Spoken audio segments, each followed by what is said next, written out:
Assalamu alaikum wa rahmatullahi wa barakatuh. First of all, jazakum Allah alf khair for coming. I know it's a weekday, and I don't like attending events on weekdays. In any case, jazakum Allah alf khair for the invitation. Thank you for having me in the Bay Area. Thank you for the lovely weather. I called my family. I said to them, I'm very excited to go home on Friday to spend Eid before I have to fly after a few days to Canada afterwards. But I told them it's really nice, excited. What should we do for Eid, ya Jama'at al-Khair? And they said, to be honest, it's raining and pouring on Sunday, so we might just have to stay inside. I was like, Inna lillahi wa inna ilayhi raji'un, but it is what it is. Bismillah wa salatu wa salam ala Sayyidina Rasulullah.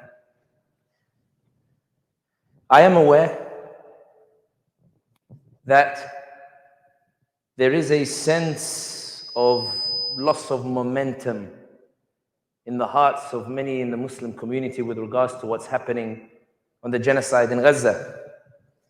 In that there was a sense that we could do something, but there are doubts that are seeping into the hearts of many people in terms of the situation that's unfolding.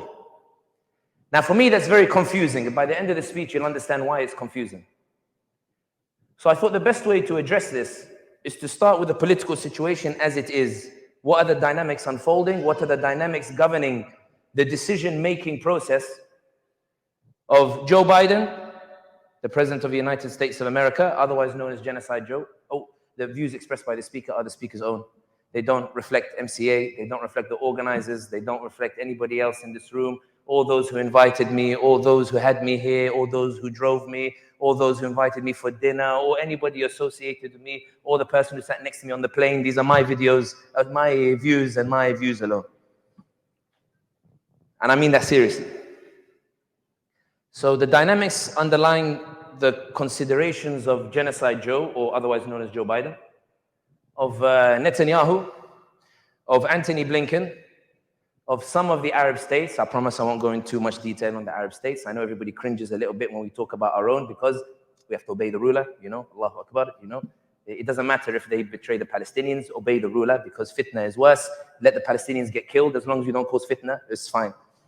And the underlying dynamics with regards to US allies. The reason why I start with all of this is, as it stands, there is a ceasefire proposal that is on the table, and you've all read about that ceasefire proposal. And many of you have been confused about the ceasefire proposal. People say it looks identical to hummus for algorithm purposes. It all looks identical to hummus. I know you're laughing, I'm actually being serious. It's identical to hummus. And Biden says that the Israelis have accepted it, but Israeli media says they have not accepted it and they reject it. But Blinken has now gone to the Middle East to say Israel has accepted it, and it's up to Hummus to accept it. And then Hummus accepted it, but then Blinken said they accepted it, but they asked for some changing of some of the terms of it. So nobody knows if this is a ceasefire proposal, what the terms are, who agreed, who didn't agree, and why the Americans are insistent that Israel has agreed to it and that it's Hummus who has to agree to it. But there is an interpretation in terms of what's happening as to what is actually going on with this ceasefire, and why I think it is very much possible that it is true that Netanyahu has agreed to the ceasefire. And I explain what I mean. Benny Gantz resigned from the Israeli government 3-4 days ago. For those who don't know Benny Gantz was Biden's choice to enter Netanyahu's government to provide PR cover for the genocide. The idea being that if it is just Netanyahu, Ben Gvir and Smotrich, then it looks like a right-wing genocide of Palestinians. But if we add Benny Gantz, of course all the Israelis are in favor of killing the Palestinians, but Benny Gantz, New York Times will have some leeway in order to argue that this is a war and that Benny Gantz is the moderate force in the government. Benny Gantz's resignation suggests that there is genuine concern in the White House about the situation in Gaza. Not because of the genocide. That's not what Biden is concerned about. Biden is concerned that the polls continue to show that when November comes, he might actually lose the elections because of Gaza. And therefore what he wants, he says, okay, Netanyahu, I gave you until June, but I need July, August, September, October, November to throw around a few inshallahs here and there and go and meet with some imams and some masajid so that I can win back the Muslim vote. If I wait until July or August, it might be a bit difficult for me, so I need to wrap it up. Netanyahu said, if I wrap it up now, I'm going to lose the elections because the Israeli population, they want genocide. They want the genocide to continue, and I can't be seen to be buckling. Which is why I think what the Americans have said to Netanyahu is, Netanyahu realizes that he has no hope of winning in Gaza. Now I understand that when Sami says it, because Sami looks like you, because we look at each other, you think I'm just some sort of somebody said the other day, Sami's a motivational speaker. I said, that's an insult. I'm a geopolitical risk analyst. I work with clients. I'm not here to make you feel better. I was here to ask to give my opinion on the political dynamics. So I realized what the problem is. Sami, son of al-Hashim al-Hamdi, originally from Tunisia and Algeria, when he says it, it's a da'if hadith, it's mutawattir, it's weak.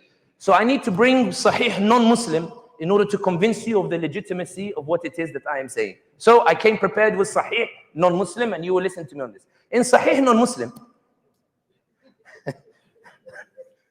it's true, I don't know, subhanAllah, I don't know why you're laughing.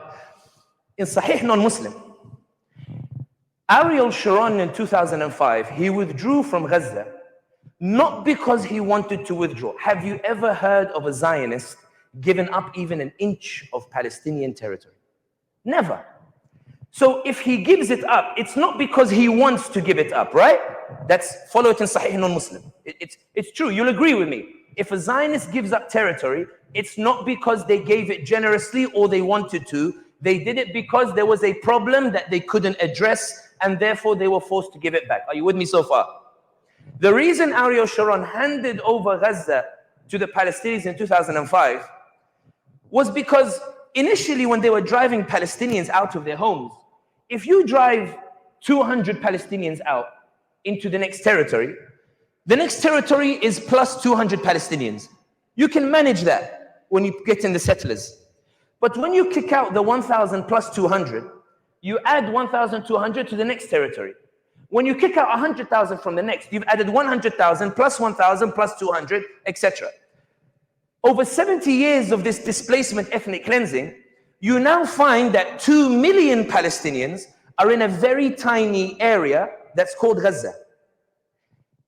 There's nowhere for these 2 million people to go. So when you're sending settlers into this 2 million, what do you think ends up happening to those settlers? They get attacked. And when you send in the Israeli army, before you could kick the Palestinians out to Gaza.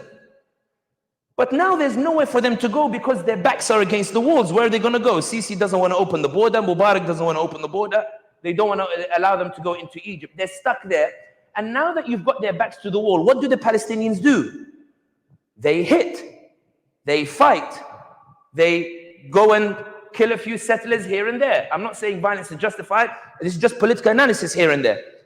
It's a natural consequence of the squeezing that Israel puts on them. Now, when an Israeli settler is killed, what pressure does that put on the Israeli army?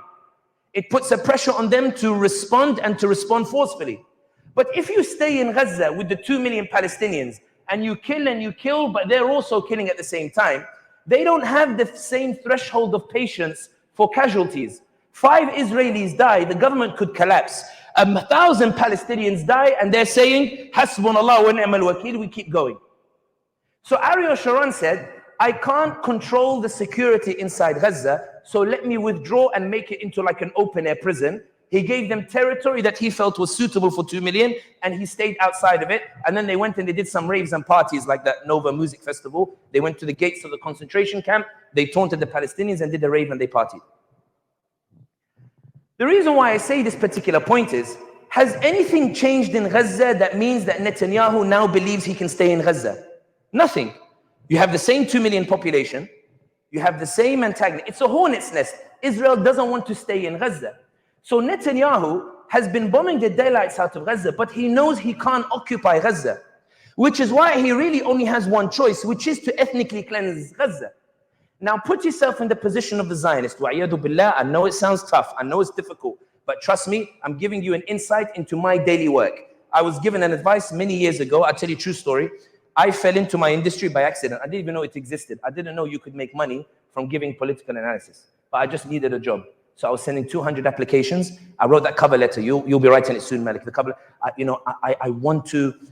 dream of working for your company. I lose sleep overnight. I make tahajjud praying. I work for your company. And then you send the same letter to every company. Sometimes you forget to change the name because they reply and they say, You know, like, thank you, this is a wonderful cover letter, but we're not company so-and-so. You know, and you're like, Allah Kareem, it is what it is, I'm very sorry. Then a friend of mine sent me an application for a company that works in Mayfair for a Middle East analyst. And I had no idea what Middle East analyst is. But it's in Mayfair. Have you guys played Monopoly before, the board game? Mayfair is that last most expensive place on the board. So, you know, to go and say you work in Mayfair. Yeah. I said, it doesn't matter what the job is, I'll just go and see what it's about.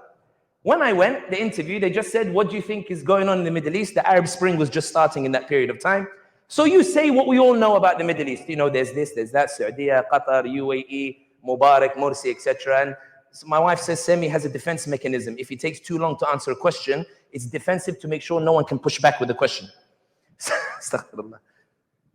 I got the job. And then a client first came. One of the first clients we had was an oil company. Their question was, King Abdullah of Saudi Arabia is getting increasingly ill. How do we know who's coming into power? Because we see a lot of princes wrestling. So they just took me into the meeting as an analyst, you know, training and the like. And then one of the former ambassadors, you know, sort of, you know, yihin aliyah, you know, just to be like, yeah, say a few words if you want, yani, you know, like it.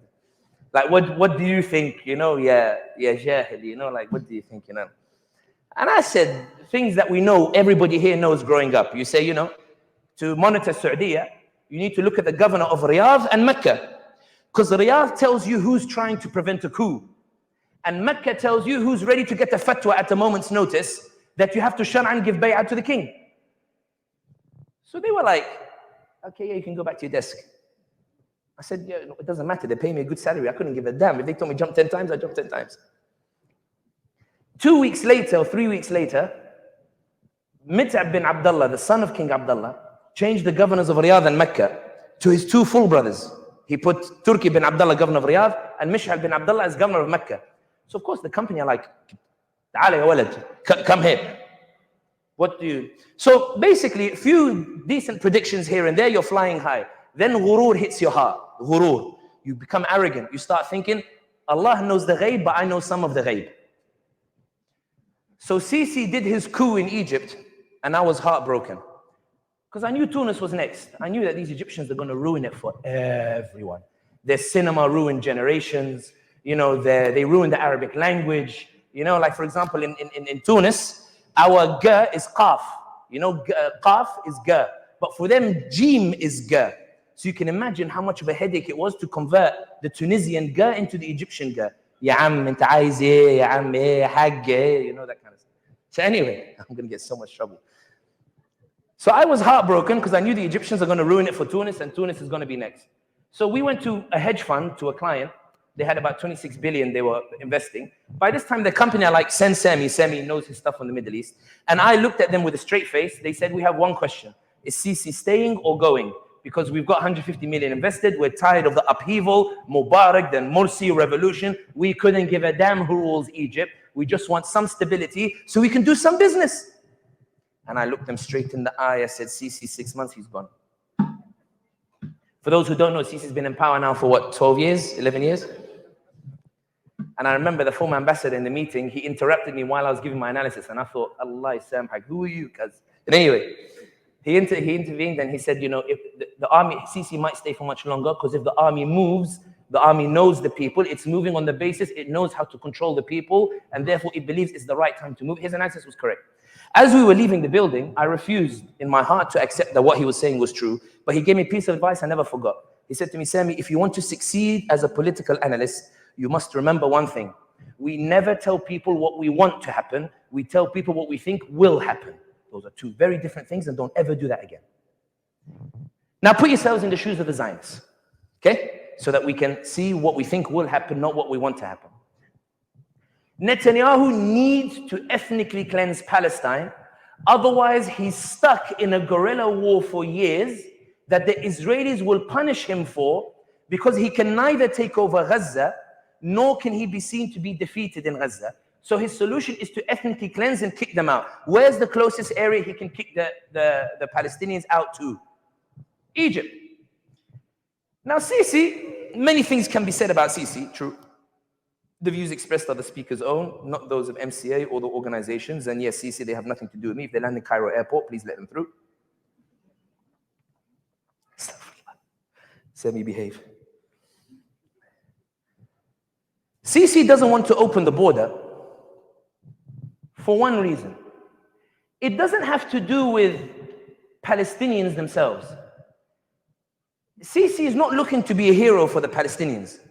The reason Sisi doesn't want to open the border is because Sisi knows that if the Palestinians come into Egypt, do you think the Palestinians are going to give up trying to get their land back? Okay. So what do you think the Palestinians will do when they are in Egypt, in Sinai itself? They will start mobilizing, getting ready, and they might even fire a few rockets into Gaza to try to get their land back. How do you think Israel is going to react if the missiles are now coming from Egypt? The Israelis will invade, and they'll come and take Sinai. So Sisi's calculation is not masakin, these Palestinians. Sisi's like, if these Palestinians come in, they're going to bring war here too. خليهم هناك. Even if they get killed, خليهم هناك يا عم. Don't let them in. Like, leave them there. Don't come and, cause your liberation stuff over here. خليك بعيد يا عم. شوية fool and مدمس will send it to you. But don't come here. خليكم far away. If you really want to come, you pay $10,000 at the border. But if you don't have $10,000, you stay there. So Netanyahu is stuck because Sisi, who's supposed to be compliant ally, is not helping him with the ethnic cleansing. He has nowhere to put those Palestinians in. Now, the more Palestinians who are being killed, the more videos there are being shown to the world. And the more videos that are being shown to the world, the more ordinary people are being affected by them. Now you have a trend on TikTok. May Allah protect, preserve, and elevate TikTok and protect from kulli su'in wa shar ya Rabb. Say Allahumma ameen. Somebody in the masjid in Philadelphia got very angry. He was sitting behind me like this, and he said, we're making dua for TikTok in the masjid, huh? I told him, and what's wrong with that? And he goes, it's fitna. I told him, shh. He said, don't shush me. I said, no, you're humiliating yourself. He goes, what are you talking about? I told him, Akhi, when you say TikTok is fitna, you're telling people you taught your algorithm to show you fitna. You're saying to people you watch fitna, so the algorithm learned to show you fitna. Because my TikTok doesn't show me fitna. And he went all red. And I said to him, because the algorithm, my TikTok algorithm shows me Zinedine Zidane 2006 World Cup semi-final against Brazil. Allahu Akbar. Roulette, controlling the ball. Ronaldo, Kaká there, he brings the ball over their heads and he goes this way. MashaAllah, Allahu Akbar, Zinedine Zidane. It shows me Ronaldinho flip-flap. He used to, and the goal against Chelsea, Champions League, if you remember it, the toe poke outside the box, he goes, and he hits in the corner. My TikTok algorithm shows me the West African Senegalese brother. The one who jogs in the morning. Yo, bro, don't forget Allah, He is with you. فَإِنَّ مَعَ الْعُسْرِ يُسْرًا. And you go, إِنَّ مَعَ الْعُسْرِ يُسْرًا. Repost. My algorithm shows me a chiropractor, because if you put your headphones in, he goes, got a back problem? I'm a chiro. And then you put the headphones in, and then you hear the click, like that. And you think, Allah, oh, so beautiful. Show me the next one. The more Netanyahu stays in Gaza, the more videos are being shown to the world. The more people are forced to talk about Gaza, the more they're forced to consider Gaza, and the more it encourages them to ask questions that the Zionists don't want them to ask. By that, what I mean is that when the Labour Party in the UK expect to win Rochdale in a landslide against the Conservatives, they are stunned to find they don't even come first or second, because Rochdale votes for an independent who campaigned on Gaza. In an area with less than 20% Muslims, because non-Muslims saw the video, they saw Keir Starmer defend the war crimes that Israel were committing against the Palestinians, and they said, we don't want Labour to win, we're going to vote independent candidate. Israel is worried that the more this has an impact on elections in the UK, in Australia, near the Harbour in Sydney, the more it has an impact on US elections, the more their allies might reconsider their relations with the Israelis, to such an extent that they cannot even prevent the International Court of Justice from bringing Israel to trial on genocide. They cannot prevent the International Criminal Court from moving to issue arrest warrants for Netanyahu and Yoav Gallant. The more Israel stays in Gaza, the situation becomes so impossible that France, Macron, for those Algerians or North Africans in the room, you'll know what it means when Macron, wama adrak, le raciste himself, when Macron comes out and says, we are ready to uphold any decision, the ICC, even if it's against Israel. When Germany, وَمَا أَدْرَاكَ مَا Germany, Germany that raided the Palestine conference and prevented Ghassan Abu Sitta, the surgeon, from entering the country, Germany comes out and says that if the ICC issues an arrest warrant for Netanyahu, we will arrest Netanyahu if he enters Germany. Netanyahu believes that the longer this goes on, the worse it's going to be for him. Because when it starts affecting the elections, the Democrats, Labour Party, and the Australian Labour Party, they won't say we are ready to lose our whole political careers for Israel. They will say Israel has become a liability on our political careers, and therefore we need to revise how we're going to move forward with regards to this. The reason that's important is because in the absence of the ability to ethnically cleanse Gaza, Biden is now turning around to the Israelis and saying, look, these Muzis in the Bay Area, they are a people of Wahan. It's true. They are people of Wahan. When November comes, they might forgive Biden over genocide. But there's a chance they won't, because a rabble-rouser keeps coming from London and keeps telling them, move, ya ibadallah, don't forget about this genocide. Now, there's a chance that these guys are going to make me lose in November. So Netanyahu, just in case, I need you to wrap this up quickly. So I've come up with an idea.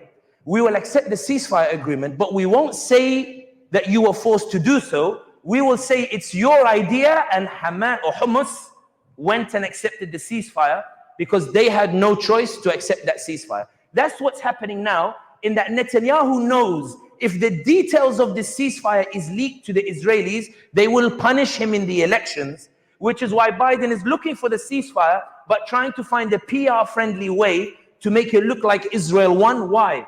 Because Biden believes the Muslims might punish him. He knows the Zionists will punish him. So he's like, I won't go with the people of Wahan, even though they might. I'll do it. I need to hold the stick from the middle. Now, some of you might say, Sami, this is again, now you've become a motivational speaker. I don't see political analysis. I came prepared, Sahih, non-Muslim.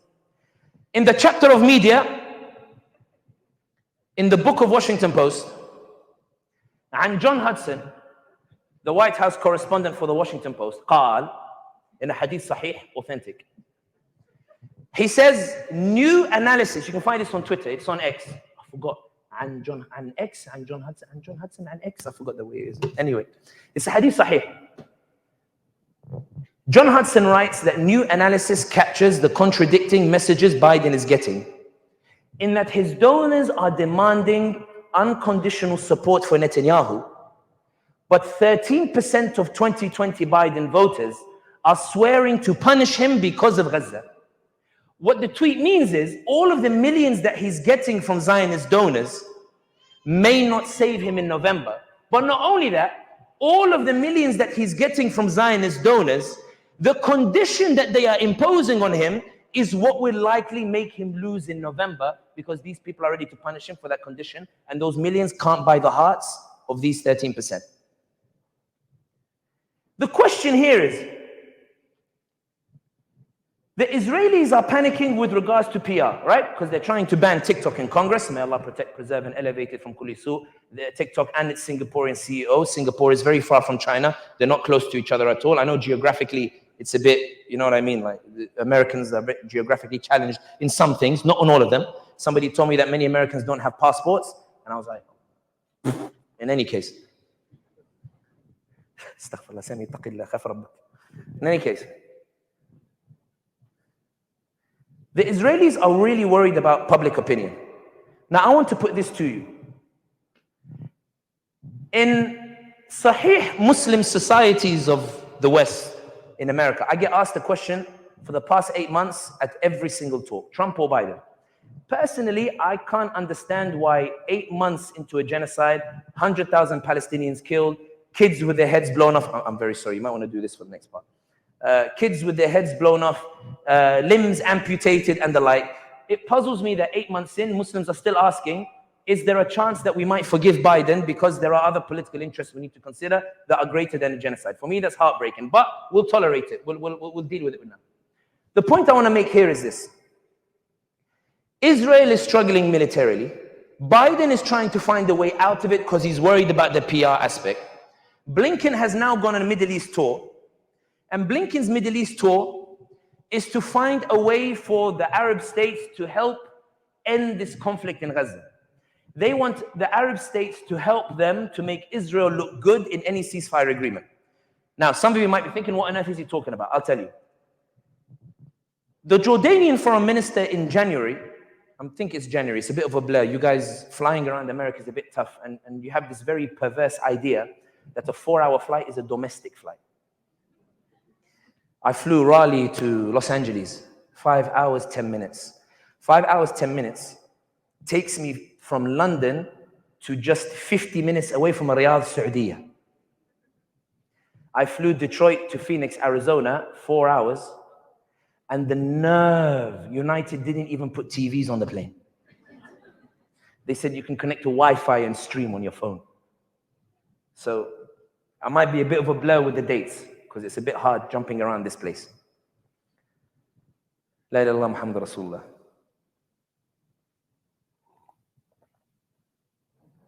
The Arab states in January, the Jordanian foreign minister came out and said that we reject the idea of an international peacekeeping force in Gaza and an Arab force in Gaza. So we stood there and we went, hang on a second, why is he mentioning an Arab force? What Arab force is going to go into Gaza and go and, help to keep the peace in Gaza? It makes no sense. About a month ago or 5 weeks ago, Financial Times reported that Bahrain has suggested it is willing to send troops to Gaza to help to demilitarize Gaza and keep the peace between Gaza and between this Israel state. Then there was a leaking of a conversation between the UAE foreign minister. The views expressed are the speaker's own. They don't reflect the MCA. They don't reflect any organization. These are my opinions alone. Wallahi, they are my opinions alone. They didn't ask me what I would say. I didn't tell them what I would say. They just told me generally what they would like me to say, not in a way of imposing me. And I've sort of rebelled a little bit in this regard. So it's my fault, it's not theirs. So if they do transit through UAE, please, Ya Sheikh Mohammed bin Zayed, khallihum wallah, it's nothing to do with them, please. There was a leaked recording or leaked text of the UAE foreign minister telling the Americans that the Palestinian Authority are like Ali Baba and the 40 Thieves, suggesting that Blinken is proposing the idea that we can alter the Palestinian government, the Palestinian Authority, and Sisi came out and said that we can demilitarize Gaza as a solution. And Biden came out and said that we can recognize a Palestinian state that has no army. So Blinken is going to the Arab states to say to them, Ya Jama'ah, this is all a disaster for all of us, but I have a solution here. We might be able to find a solution to Gaza, but can you guys help me to demilitarize Hamas and demilitarize Palestine? And that way we can move forward. On Al Arabiya, the Saudi television channel, last week, they had a commentator who argued that the Arab states must move quickly against the Palestinian factions to take the weapons away from them. Because these Palestinians don't know the meaning of peace and they need to learn what peace means, and the duty is on the Arab states to go to the Palestinian factions and take those weapons away from them. When it was a bit of an outrage, a bit of an uproar, Imam al-Sudais came out in Mecca and he made dua for Palestine in such a way that diplomats reported back to their capitals and said, guys, I don't know what's happened, but bin Salman has changed his tune. Now they've gone back to making dua for Palestine. Now they've gone back to criticizing Zionists. I don't think he's changed his mind on normalization, but there's something that bin Salman is scared about that we need to take into consideration. So Biden is worried about the PR front because he's worried about a power that might manifest itself that will hurt him politically. So he's gone to Netanyahu to impose a ceasefire agreement that Netanyahu doesn't want. The Saudis have gone back to making dua for Palestine, reluctantly. Although the Hajj minister did say no political slogans on Hajj. So,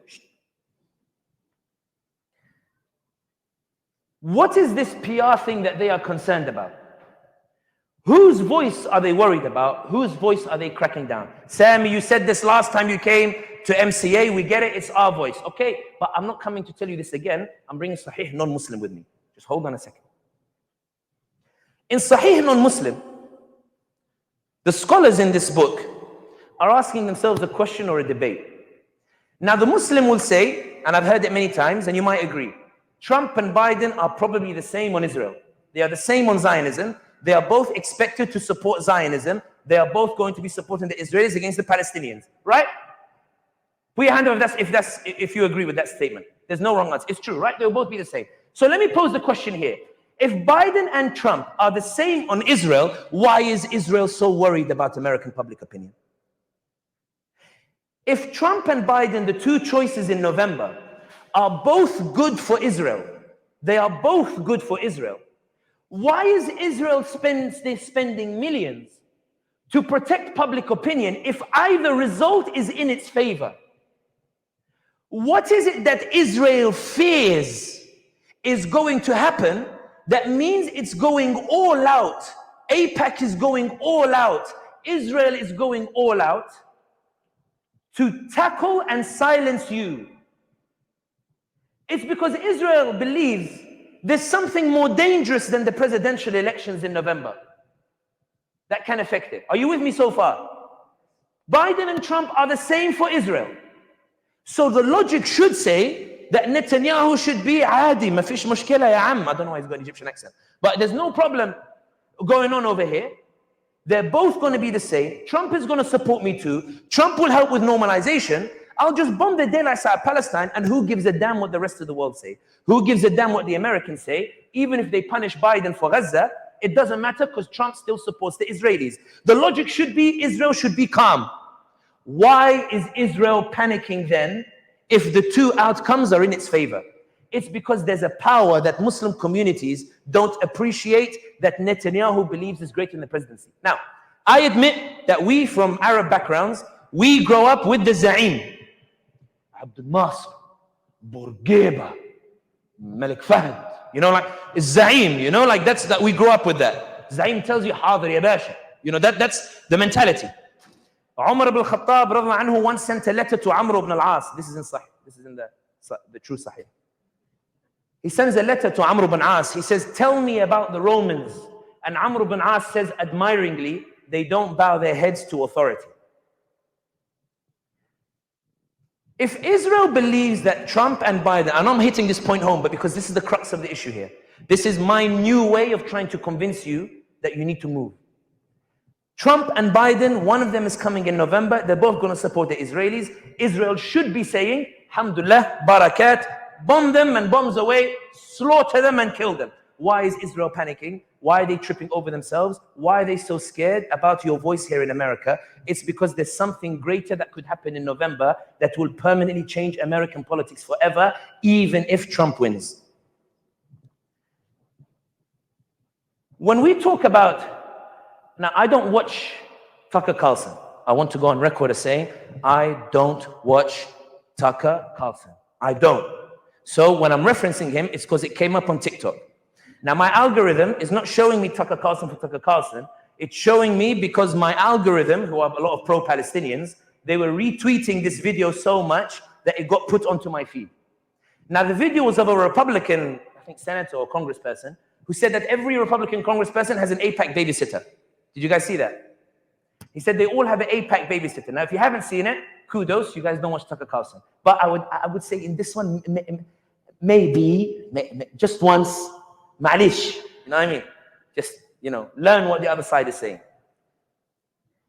Israel believes that its power in America lies in the mantra, the political mantra or political maxim, that pro-Zionism equals election victory, anti-Zionism equals election defeat. And that has happened every single time in American history. Biden, who said, I'm a Zionist, Biden, in American history, no one has received more money from AIPAC than Joe Biden. Joe Biden has gone through his whole political career believing, as long as I stand with Israel, I win. As long as I support Israel, I win. And even if Muslims are threatening to punish me, if it ain't broke, don't fix it. Stick with the Zionists, because stick with what works, because all my career, I stuck with the Zionists and I won. What Israel fears in November is that if Biden is toppled because he supported Zionism, even after raising all that money, do you think the Democrats are going to leave the White House and say, alhamdulillah, at least like Trump is in power, he's going to look after Israel. Do you think that's what he's going to say? Do you think Biden is going to say, phew, at least I support the Israelis when they need me the most? Trump, I gladly give the White House to you. Do you think that's what he's going to say? What do you think Biden's going to say? Oh my God, did I like lose an election because I supported Israel? Did I lose an election because I supported Zionism? But they gave me more money than they gave Trump. So how did I still lose? The Democrats, they will say, did we seriously lose because we supported Zionism? When the donor comes and gives them 100 million for the congressional elections, do you think Democrats are going to say, listen, let's lose again because you gave me money? Or are they going to say, hang on a second, I took your money last time and like, I lost. I'm sorry. Which of these scenarios happens? What Israel is terrified of is that the climate of fear that they created in America will dissipate in November, because for the first time in American history, politicians lose because they supported Zionism. I went to Cincinnati. Some brothers say, Cincinnati. I thought it was quite a nice person. Cincinnati is apparently renowned as being a Zionist stronghold. Zionist strong, Sohiyoniya, pure. So I remember in a conversation, they said, here there's no point because the incumbents support Zionism and so does the opposition candidate. Now I want you to imagine this headline. Just imagine it for a second, because I'm a communications guy, right? Greg Landsman has a 16,000 majority in an area with 30, 40, 50,000 Muslims. Let's suppose Greg Landsman loses. Now picture this headline for me. Incumbent loses in Zionist stronghold because they supported Zionism. Incumbent loses in Zionist stronghold because they supported Zionism. Now put yourself back in the Zionist shoes and Netanyahu's shoes. If you're struggling, just close your eyes for a bit. Close your eyes and imagine it. How do you react to a headline like that? How do you react to a sentiment like that? What is better for you? That Biden wins for supporting Zionism, or Biden loses because he supported Zionism? And this is the point that I want to make here, in that how do you categorize victory when November comes and what comes after November? Because the reality is that there is a sense that the longer this genocide continues, it is the Palestinians who are losing and the Muslim communities that are losing. But the bewildering thing is, everybody else believes it's the Israelis who are losing and it's the Americans who are losing. Because let's be honest here, why did Macron come out and say he would support the ICC arrest warrants? Is it because Saudi threatened him? Is it because Emirat threatened him? Is it because Erdogan threatened him? Is it because he's going to be under economic sanctions? What made Macron come out with an anti-Zionist policy? What made Germany say they're ready to arrest the Israelis? What made Australia refuse to join the coalition against the Houthis in the Red Sea? What made Canada restore funding to UNRWA when Biden criminalized it in the Congress? What made all these other nations vote for a ceasefire proposal that meant that America keeps vetoing it? What is this power that is being brought to manifest that is making the world change its mind on Israel, and that pressure translate into policy and changing the traditional alliances to such an extent that now you see that Israel is being talked about as a pariah state? What is that power that is manifesting? This is the power that Israel is concerned about, that the Muslims have yet to appreciate. The only community I've seen in the past 8-9 months, and I've seen quite a few communities, I've been around the world a bit. I've been to UK, Europe, Japan, Australia. It's been quite rough. You know, I hadn't seen my family. I ended up flying them to the US. And because all this flying in the US, because you guys are a continent, you're not a country. You know, I told my mom, I told her, Yamma, ya Saraha, yani, I miss the macaroni, I miss the marga, I miss, you know, marga is like a potato with a meat stew. You know, we have it in Tunis, you know. I miss the shurba freak. You know, I miss the brika. We have a brika, you know, sometimes you put tuna in it, or you can put meat. And if you put the eggs and the tuna together, it's phenomenal. And I'll be honest with you, Uber Eats is all well and good, but your restaurants, too much salt, too much sugar, and your portion sizes, inna lillahi wa inna ilayhi raji'un. I told her, Yamma, ta'ali America, I need you. Even if it's just 10 days, come you, come Sumaya, my wife, bring the kids, or ta'ali. She said, yeah, Wildi, and I don't want to go 8 hours. I told her, it's nothing, it's only 8 hours. It's nothing, yani. And I said it genuinely, I was like, America, I'm becoming American. A'udhu billah. In any case, The point that I'm saying here is, the Muslim community is the only community that sees weakness where the other side is seeing power. Israel is terrified that American politicians will be punished for supporting Zionism, and not even the victory of Trump will compensate for that loss. But the Muslim is the only one telling me it makes no difference. Israel is spending millions to argue that if Biden loses, he will lose because of his mental health and he will lose because of the economy. It's the Muslim who's telling me it makes no difference. Israel is spending millions to sanction the ICC prosecutor and lobby Congress because they believe the ICC has unprecedented repercussions in the long term. It's only the Muslim who's telling me there's no point. Israel is spending millions in the media to go against the ICJ and the judges of the ICJ. And I don't know if you all saw the report about Mossad pressuring Uganda and the judges to vote in favor of the Zionists, threatening her and her family. Israel is going to those extents because they know it's going to make a lasting difference. The Muslim is the only one looking me dead in the eye and telling me,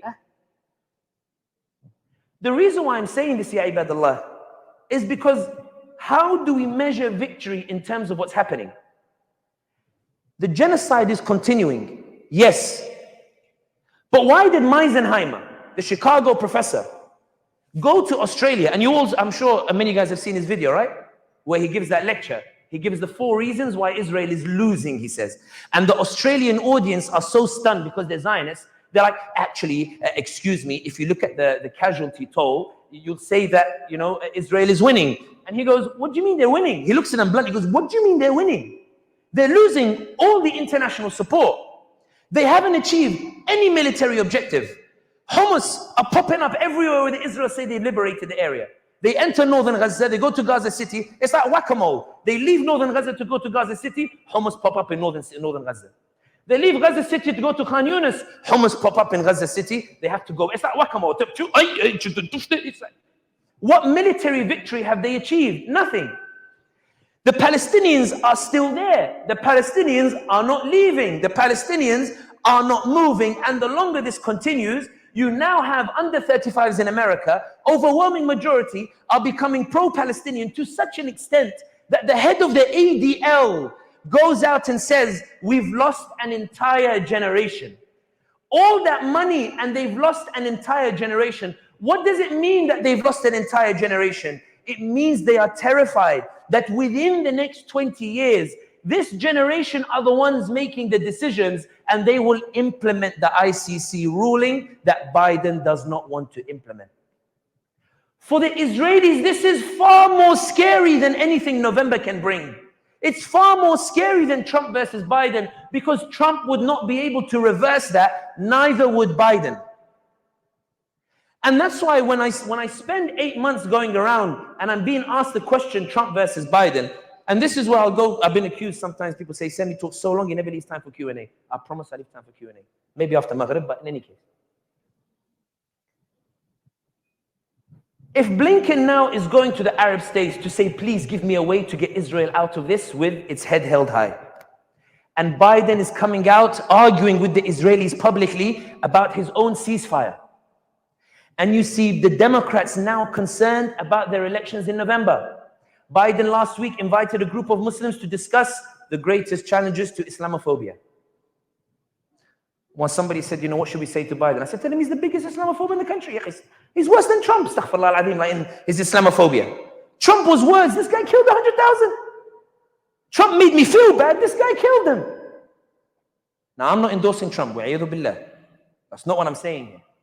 I'm saying, ya ibadallah, that in your minds, there might be a deflation or a demotivation. In Israel's mind is despair. We've been doing this 8 months. We've been smashing the Palestinians 8 months. We've been killing their children, mowing the lawn, bombing their houses and the like. The world was supposed to say, well done, Israel, we are with you. Now instead they're saying we need to be brought before the Hague. Macron was the first one to say we need an international coalition against Hamas.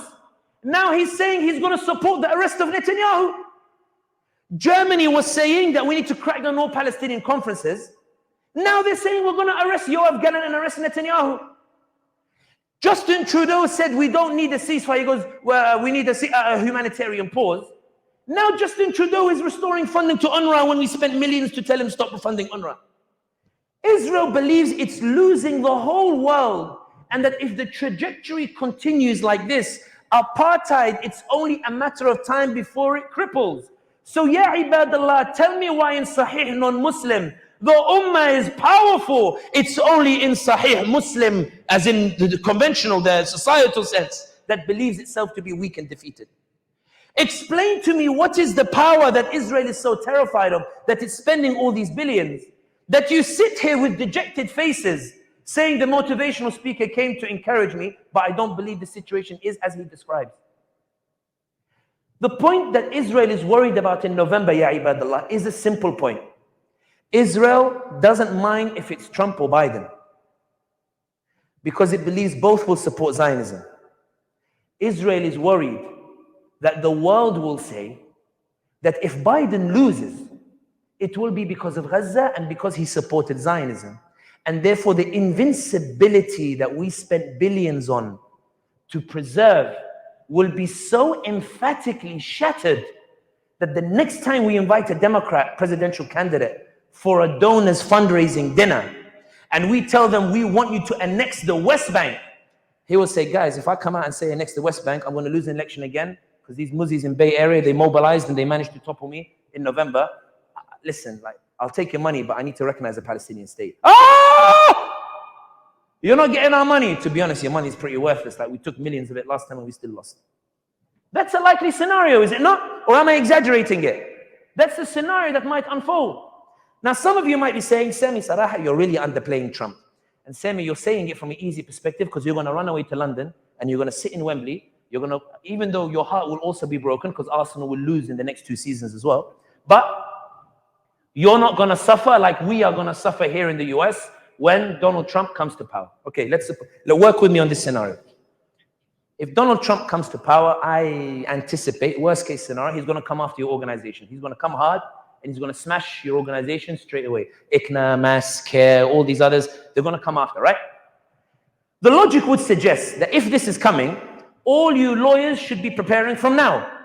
Your fundraisers should be not necessarily for charities, no disrespect to any charity that's sponsoring this event. Yeah. But it should be fundraising to prepare for these. I had to look at the logo just to make sure that, yeah, there's no charity sponsors here. Yeah, very good. Alhamdulillah. You would be, if you were preparing for the next storm, now you would be doing a fundraiser to raise money for lawyers to get ready to defend those organizations. You would be bracing yourselves to survive that 1 year, because in 2 years you have the congressional elections. When the congressional elections come, because you've survived that 1 year of Trump, then you can check Trump by giving the Congress back to the Democrats who've made Tawbah, because they realize the only way they can win is by coming to you and making a new arrangement. They're angry with you for a year. Oh my God, you put democracy at risk and you brought whatever and this, and you're telling them you put democracy at risk. You gave us a choice between a genocide and the racist. No, but oh my God, man, like it's Donald Trump and this. You're like, no, listen. You are about to leave us alone in opposition. We want to be in opposition, all of us together, so that you could also help us. You know, I always argue Democrats are Zionist in power, pro-Palestine in opposition. It's true. They are pro-Palestine in opposition, they are Zionist in power. And the way I see it is, in Tunisia, where I'm from a place called Sidi Bouzid, where the Arab Spring began. Bouazizi was like 2-3 villages down from where my home village is. My village is very lovely. I'm not from the city itself. I'm from a village, Hamdi. You know, the place is named after the tribe. The Rabhiza from Ruabhiya and this other place. So it's just all olive trees as far as the eye can see. There's a mountain on the right and a mountain on the left, and it's absolutely stunning. Inshallah, if the coup gets lifted in Tunis, I'll be able to go see it again, inshallah. Ya Rabbi. That's why sometimes it's not good to be very loud, you know. So that's why the views expressed are the speaker's own. They don't reflect MCA. They don't reflect the organizations. If you guys want to go to Sidi Bouzid, just don't mention my name. Don't say anything. Just go and whatever. In any case, I'm always in trouble. In Tunis, Sidi Bouzid itself, when you look at how the revolution began, no one knew it could start from this small town of Sidi Bouzid. The point of it is, you don't know where this change in American politics is going to make the change. Vietnam, black civil rights, 1968. Who knew it would change? And I always argue that when the American Constitution was written, I don't think it was written with the intention of giving black people civil rights. It wasn't. I think if you went back in time and told them, dude, you know this Constitution one day is going to give black people civil rights, I think they would have said, you know what? Change it, change it, change it, change it. But the point is the system was bent out of shape to give that. What the Zionists are worried about is they bent the system in a way that is always making Zionism supreme, and now it threatens to be bent the other way in which Zionism equals defeat. But the point I want to finish on is this. I understand the hesitation. I understand that while genocide sets your hearts on fire, I understand that when you calm down afterwards, when you have your ginger ale or you have your Mountain Dew or the like, I understand that you want to think with a bit of hikmah. Is there a better way to punish genocide, even if it involves forgiving the one who did genocide? But I want you to imagine two scenarios before I finish on this. Let's suppose Haj Biden, he wins and he becomes president. Do you think Zionists are going to forgive you for all of the damage that you did to their image in the US? Do you think Zionists are going to tell you, Afa Allahu amma salaf, and hamd barakallahu feekum? It was just, a bit of a tiff, but let's go back to the interfaith. Like, yalla, and you have your interfaith stuff where, you dance around the bush, it's like a kumbaya dance, very awkwardly avoiding all the contentious issues, and you sort of go, Do you think that the Zionists under Biden, who clamped down on the campuses, sent the police against the campuses, who went to ban TikTok, the mainstream media all heavily in favor of the Zionists, do you think all of this changes overnight after Biden wins? The point that I'm saying is, there is a sense among the Muslim community that, yes, Sami, there is a storm coming, but I think I can avoid the storm and go around. I'm saying the storm is coming regardless of who wins in November. But the question that I want you to think about, how long do I have until Maghrib? 10 minutes, phew, okay, very good, I'm very close. I did good for time today, alhamdulillah. The question I want you to consider here is this. For you, November is the frightening deadline. For the Israelis, November is irrelevant because there's something at stake that is greater than anything that can happen in November. I want you to appreciate this point, which is the idea of the role of Zionism in society. If you can gather your resources to punish those who supported Zionism, politics works in such a way that people will revise their support for Zionism because it's no longer a plus to deliver you to power, it's now a liability. And when it's a liability, that opens up a number of opportunities for you. And during this period, some of you might be thinking, I'm tired, I'm raising my voice, I'm protesting, but it's not making the difference that I would like it to make. Allah says, فَذَكِّرْ إِن نَفَعَتِ الذِّكْرَى. Remember, for remembrance benefits the soul. I have water, alhamdulillah.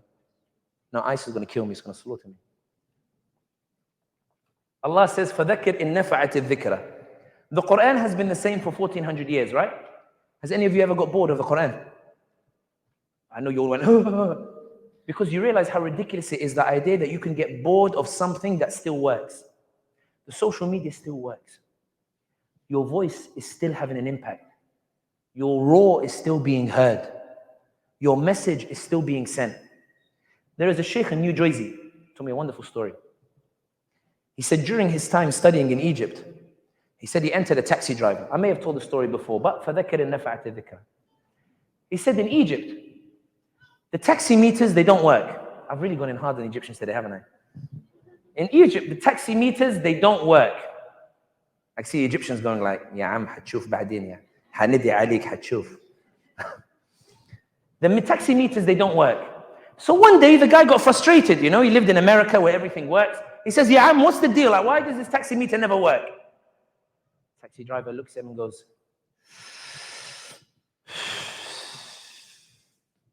it's bothering you, huh? He said, yeah. He goes, why is it bothering you? He goes, because at least I should know how I'm going to pay. He goes, you see, the meter's not working. So you feel uncomfortable and discomfort and distracted, and I feel uncomfortable as well. You feel uncomfortable because you don't know how much you're going to pay. And I feel uncomfortable because I don't know if you're going to pay what I'm going to ask you to pay. So for the duration of this journey, all we're going to think about is, what's the final price of this cab journey? Now imagine the meter was working. How would you be feeling? You would feel comfortable. أنت مرتاح وأنا مرتاح. You would feel comfortable. I'd feel comfortable. And because we'd be comfortable, we'll start looking at things that are around us. We might look out the window. And when we look out the window, we'll start seeing everything that's wrong. And when we see everything that's wrong, we'll start talking about it. And as we start talking about it, we'll start asking, why is it wrong? And after we've finished, why is it wrong, we'll say, how can we fix it? And as we're talking about how we can fix it, a revolution. You see, this is why they have to make sure the meters don't work. Otherwise, it's going to lead to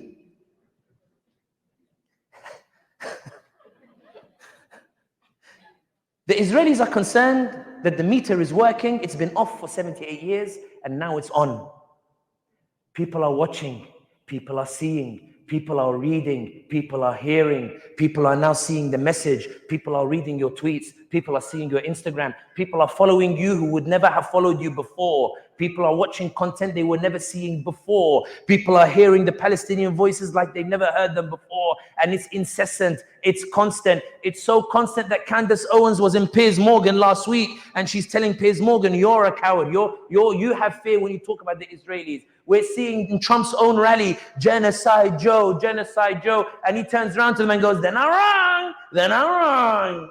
We see Tucker Carlson coming out and saying that we need to cut funding for the Israelis. We saw the Israelis lobby Congress to change the definition of anti-Semitism only 3-4 weeks ago. The loudest and opposition to this change of definition is not a Muslim, it's Matt Walsh from the Daily Wire who said this law makes the New Testament illegal. We're seeing changes in areas we never thought possible, and even now those opinions are changing. Ibadallah, explain to me the description of an ummah that sees these changes happen every single day for the past 8 months, but still goes home and says, there's no point, we're not making any impact, we're not making any difference. Explain to me how to describe an ummah that is shaking the American political establishment to such an extent that John Hudson, the Washington Post correspondent, is now writing and saying that Zionist money may not rescue Biden in November. Explain to me how this can be written 8 days ago, but the ummah will still look at me with the eyes that says nothing is happening, nothing is changing. Explain to me how the world can shift against Israel in such an unprecedented matter. But when I meet the Muslims, they tell me, what's the point? Social media is not making any impact. Ibadallah, my message here to you today is simple. Be American. If it ain't broke, don't fix it. If it's working, keep doing it. If you're changing public opinion, keep going. If your message is being heard, keep saying it. If your protests are being filmed, keep protesting. If your encampments make Netanyahu wake up from his bed in Tel Aviv and go and call a press conference specifically to say, Ya Ammi Biden, please stop these encampments. You made the head of the snake, Ra's al-Af'a, you made him go and give a press conference to tell a bunch of students who are broke with no job prospects, no future masakin in this housing market. He went to tell these students, please go home, please get them to go home, while Muslims were debating the fiqh of whether we should join the encampments.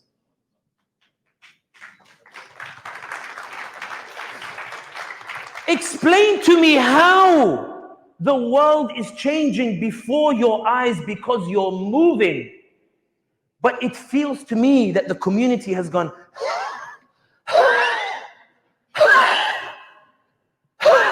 Malik, what's wrong? What's wrong? Netanyahu's buckling, he's doing it. Sami, I don't think he's having much of an impact. What do you mean it's not having an impact? They're falling over each other. La, la, la. They're lying to you, they're lying to you. What do you mean they're lying? That's $1 billion lie that they're coming out with. La, la, la. We Muslims don't have power. I was taught we don't have power. I don't want to believe we have power. You know, I have that mentality in the back of my head. Yes, Massa. Yes, Massa. I don't believe that we can do revolution. No, no, no. I don't want to do the slave revolt.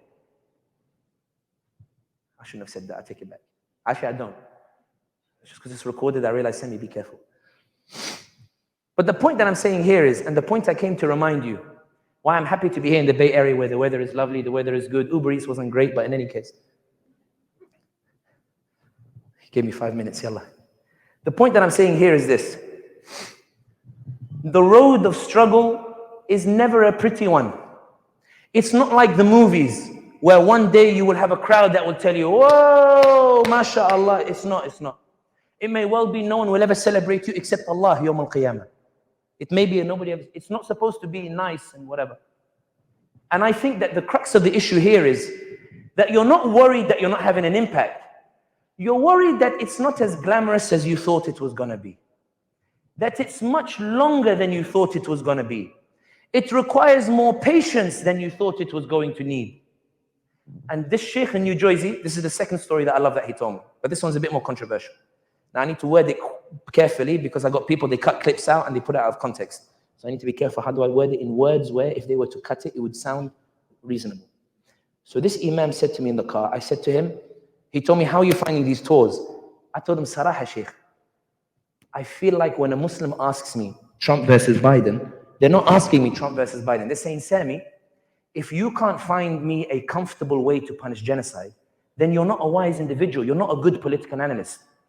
Unless there's a comfortable way to do it, I'm not doing it. But you're telling me to struggle for 2, 3, 4 years. I don't want, hikmah means find me a way without struggle. So I told the sheikh, he said, you know, subhanAllah, it's interesting. We as a community, we teach our kids to pursue comfort in dunya. Study hard, get a comfortable job, get a big house, get a family, wartah, and be comfortable. Find comfort in the dunya, and that's the pinnacle of success. And I said, okay. And he said, that's why Islam is so problematic. I said, So what do you mean Islam is a problem? He goes, Islam is problematic. I said, Taqillah, ya Sheikh, you know someone recorded you, be cancelled everywhere. Even Bay Area won't have you. In any case, I didn't say that part. He said, no, think about it, ya Am. Salli al Nabi, ya Am. You know, I said, salam. You can tell he's Egyptian. I'm really going into Egyptian. See? He said to me, the first 40 years of the life of the Prophet Muhammad sallallahu alayhi wasallam, what was his relationship like with Quraysh? Very good. Sadiq, Amin, they loved him, they adored him. He's a noble son who walks into a noble meeting. When do his problems begin? When he gets the wahi, stands up and he says, La ilaha illallah Muhammad Rasulullah, this society needs to change. This society can't support genocide. Stop burying your daughters alive. Stop cheating each other in business. Give your women the rights, free the slaves. He stands up and he says these messages. His personality hasn't changed. They know he's still Sadiq. They know he's still Amin. They know he's still good. They know he's still noble. There's no doubts over his character. What changes that results in the struggle? What changes is he speaks out. Then he says to me, when do his struggles end? They don't end even until his dying breath. So he said, the life of justice is one of struggle. The life of pursuing what's right is meant to feel tough. It's meant to feel demoralizing sometimes. It's meant to feel heartbreaking sometimes. It's meant to feel heavy on your shoulders and heavy on your back. It's meant to feel like a burden. It's not meant to feel like Tom Cruise on a motorbike going over a mountain. It's meant to feel tough. And that's why, ya ibadallah, I leave you with this. If you feel tired, ask yourself, are you tired because you believe it's not working? Because it's clear it is working. Or are you tired because you're not used to the struggle required for justice? Because we were blessed, and I speak about myself, I grew up privileged. We were blessed with such comfort in this dunya that the idea I might have to compromise some of it for the sake of my ummah abroad is something that I can't process in my head, and it means I'm stupid if I can't find a comfortable way to do it. What are you tired of? Are you tired because you truly believe you're not making a difference? Or are you tired because when you've tasted the struggle, you're suddenly going like, Ya Rasulullah, we're being beaten up a bit too much over here. I don't agree with your strategy. I think we need to rethink how we're going to approach this. All of you cringed at this because you want to struggle with the Prophet Muhammad ﷺ. So why are you running away from the struggle today when you're not even suffering even half of what the Sahaba suffered? I wanted to reframe the question because the reality is I have nothing new to say to you. Because when I see, and I promise I finish on this point within 30 seconds, I promise you. Because when I see the way the world is changing, I see the Israelis panicking. I see Biden buckling. I see Blinken buckling. I see the US losing allies in the United Nations. I see the international courts that we thought were rigged against us. I see them now being turned against the Israelis.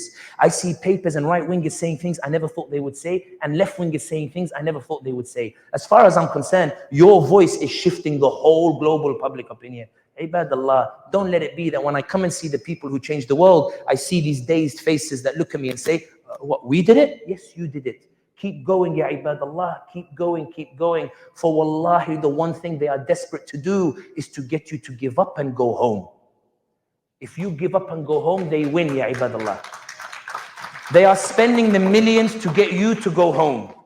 Don't go home and keep going as you are. In sujood, everybody should make the dua. Allahumma, make my heart capable of this struggle, ya Rabb, and do not let my heart be one of wahan. Because that's the dua that we all need now. Because it ain't broken, is we're making the difference. We just need to keep going as we are. We don't need to increase. Keep going as you are. It will make a difference, inshallah. Jazakumullah khair. If the Muslim community is still asking the question 8 months into a genocide that suggests that they might forgive genocide in November, then it's impossible for me to even open the discussion on a third-party candidate. Because the issue of third-party candidate relies upon the community already having decided that it's going to punish genocide. So if we're still having to have that discussion, I'm terrified of opening that discussion, because in an ideal world, Gaza has the potential to deliver a third-party candidate to perhaps, on a very good day, possibly pass the 10% threshold. If it passes 10%, in 2 years, if you can manage to convert that in the congressional, you might be able to get some new candidates in the Congress that sort of shows the first cracks in a two-party system. But that requires a unity of purpose that, quite frankly, does not exist yet, even within the Muslim community itself. If 8 months into it, we're still saying that yes, there's genocide, but yes, 100,000 Palestinians were killed, but yes, Hind Rajab, 6 years old, she died surrounded by the corpses of her parents because the Israelis blew up the ambulance. But yes, Sidra had her legs blown off and she was found hanging on the wall. But yes, Reem was killed and her grandfather held the Yaruh al-Ruh. But yes, we all saw the video today. Al Jazeera published it of the kid with his limbs amputated, his hands amputated, he's running on the sea, running around. But yes, the homes have been destroyed and utterly battered and everything, and it's like a devastating, landscape. But yes, the Palestinians were kicked out of their homes, and yes, they are forced to flee to Rafah under the bombs. But yes, this is one of the worst genocides of modern times. But I can't open a discussion on third-party candidate if you cannot even agree that this genocide should be punished. And that's why, if you want to open that discussion of a third-party candidate, then it requires you to choose between Jill Stein or Cornel West. I know some people are saying go uncommitted. But if Jill Stein, and I only mention her because the latest polls show that she was leading in the third-party candidate. She's first, uncommitted second, Cornel West third. I think Cornel West, some stuff on Syria, maybe upset a few people in the Muslim community. If that third-party candidate can get up to 10%, I think then people will start talking seriously about, the beginning of the end of a two-party system. I know it sounds like, but Sami, at least answer the question of the third-party candidate. I won't answer it because I'm still trying to beg everybody here and plead with them. And I'll be honest, people are like, let's listen to Sami's lecture. I'm not here to lecture and I'm not here to patronize. I'm actually here to beg you and plead with you. In the UK, let me give an example of the situation that you're in compared to us. In the UK, we don't have a choice of punishing genociders. The best we can do is deny the pro-genociders an outright majority. So what we can do is, instead of Keir Starmer getting an outright majority, which lets him do what he wants, we can take 30 seats away from him, which means that he will not have an outright majority. He will have to talk to pro-Gaza MPs in order to discuss law and legislation. That's the best we can do. But you guys can punish a sitting US president because they supported genocide. You are the only people with that capability, with that power that's been placed in your hands. With that power placed in your hands, the UK, they said, okay, if we can take even 30 seats, ala barakatillah, let's go. But the people who can make the biggest impact are the ones still debating whether they should deploy that power or not. Because the other side is so frightening. And the reason why, for me, it's a bit, I won't say disheartening, I'm actually quite optimistic about the future, is because, ibadallah, let's take the worst case scenario. Because I always say, if you accept the worst case scenario, then it can only get better, right? November comes, Donald Trump wins. Let's suppose that's the way, that everybody's worried that's what's going to happen, right? So Donald Trump wins. And he starts going after Muslim organizations. Now, I'm going to give you a few scenarios and you're going to tell me if it's going to happen or if it's not going to happen relative to the Palestinian cause. Palestinians had Zionist Israeli forces knock on their doors and kick them out of their homes. Is that what's going to happen to you here in the US? Okay, keep going. The Zionist planes went and bombed the houses of the Palestinians into oblivion. Are the National Guard going to come to the Bay Area and do the same? Okay, just, you know, I'm a bit jahil, so just go with me on this one. The Israeli forces came in, shot all the males of a Palestinian family and kicked the women out of their homes. Is Trump going to send the National Guard to do the same in your houses here in America? Okay. The Israelis went to northern Gaza and they displaced the Palestinians and they kicked them all the way out to send them to Khan Yunis and Rafah. Are the National Guard going to come to Bay Area and drive you guys all to the East Coast to those cold lands? Okay. I'm trying to think this worst case scenario that is so terrifying that you are considering forgiving genocide. I want to map it out. So we've agreed that's not going to happen, right? Okay, khalas. Forget the killing and the kind of thing. Is Ben Shapiro going to knock on the door and say, excuse me, this house is mine. You have 2 weeks to go find another property? Is that going to happen? Okay. So what's this worst case scenario that's going to happen to you here in the US? That is so terrifying that 100,000 Palestinians is maybe worth punishing. What is it that scares you so much? That means that 8 months into the genocide, the question that is being posed to me at every single talk is not Trump versus Biden. That's not the question. That's not what I'm hearing. I'm hearing, Sami, there's a scenario that you haven't thought about, which is so terrifying, that could happen to me in the US. That is so bad, I'm willing to forgive genocide. And you know what it made me realize? And this is in Sahih Non-Muslim, in the chapter of media, in the book of interviews with Joe Biden. Joe Biden was asked, Mr. Biden, Muslims up and down the country are saying that they're going to punish you in November. Are you not worried that your support for the genocide means they're going to abandon you in Michigan, Pennsylvania, and these other places and the like? He said, no. They said, what do you mean? He said, I don't need to worry about that because the other side is Trump and Trump is threatening the Muslim ban. So Biden believes that the idea that Khalti Halima can't get through the border is so terrifying that you are ready to forgive genocide. The idea of spending on that expensive ticket from San Francisco airport to go see Auntie Halima in her country instead is so that you guys are ready to forgive genocide. That's what Biden wants. And it made me think, and I'll finish on this point, I promise, that Biden in many ways is like a muhaddith. He understands hadith. I know you're all going, what do you mean? The hadith of the Prophet Muhammad sallallahu alaihi wasallam is that one day Allah will remove the fears in the hearts of your enemies and they will come on you as if you are, like a feast on a plate. The Sahaba, they asked, Ya Rasulullah, will we be many on that day or few? What they're asking is, will it be because we're weak, we lack resources, we don't have manpower, we don't have the ability to resist, or will we be many on that day? Will we have resources to be able to resist?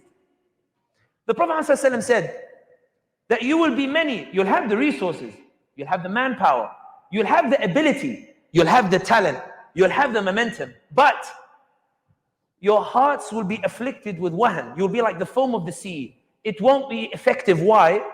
Not because the power doesn't exist, but because the requirement to unlock that power will not be there because your hearts will be afflicted with wahan and you will resent death. Meaning, Wahan is love of dunya, love of comfort. And karahiyat al-maut, not you will be feared that you will actually die, but rather what the sacrifice or struggle required to deploy that power is something you won't do because you prefer the comfort. So what Biden was saying is, Muslims are comfortable. You know, Muslims have good jobs. They have nice houses. They're living well in the grand scheme of things. They get to fly from San Francisco airport. They have lovely weather and they get to go to the beach. They have lovely banquet halls where they can do iftars. They can go and they are comfortable, the Muslims. You're telling them to give up that comfort or potentially give up that comfort because there's a genocide in Palestine. I know the Muslims, they won't do that. Biden was saying, I know Muslims, they won't do that. Muslims are not a people who struggle. And that's the point that I'm saying here, in that I'm not rebuking you in any way. Like, I promise you it's not what I'm doing. I'm saying how Biden is viewing the Muslim community. When Biden says Muslim ban is worse than genocide, Biden is saying that your comfort is something you will not compromise, even if he slaughters 100,000 on the other side of the world. Now, some of you might be saying, Sami, this sounds like burn the house down. No, it's not. Because if you think strategically, we'll leave it. But there is a strategy that you can deploy, that some are already deploying, by which you punish Biden in November, but you can deny Trump the House in 2 years' time in the congressional votes, in the congressional elections, in which your suffering period is actually not 4 years, it's only 2 years. You can actually prepare from that from now. The difference between myself and you guys in this room, because I assume you're of the same opinion. No, the views expressed are the speaker's own. It's not theirs at all. The difference between me and the person asking Biden versus Trump is the one asking Biden versus Trump believes they can still avoid the storm. I'm saying the storm is coming, get your coats on, put your hats on, get your boots ready, get your gear ready, brace yourselves for what's coming, but I promise in the long term, you will benefit. We're used to short-term gain and long-term pain. I'm saying this time, let's do short-term pain for long-term gain. I'm saying, guys, this time show the Democrats that, guys, listen, like, we're an ummah that knows struggle. Bosnia, 400 years, they tried to eradicate Islam from the heart of Europe. The Austro-Hungarians came, they failed. Yugoslavian kingdom came, they failed. The Yugoslavian communist regime came, they failed. The Serbians came and committed genocide in 1995, they failed. Ataturk came in Turkey to wipe out the Muslim identity, he failed. You have the British, they colonized Egypt, they failed. Algeria colonized 132 years by the French, they failed, the French failed. But we're an ummah that, yeah, times get rough sometimes, but we know struggle. We can push through, we can survive. That's what I'm asking you, to summon that spirit. So I know you said, what about third-party candidate? In an ideal world, we could back a third-party candidate.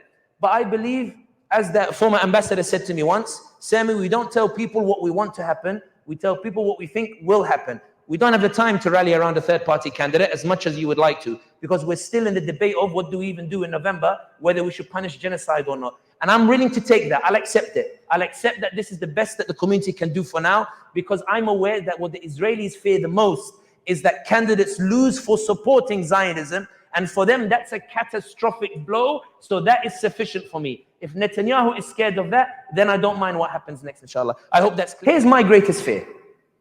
My greatest fear is that as long as the genocide continues, what I'm not worried about is this.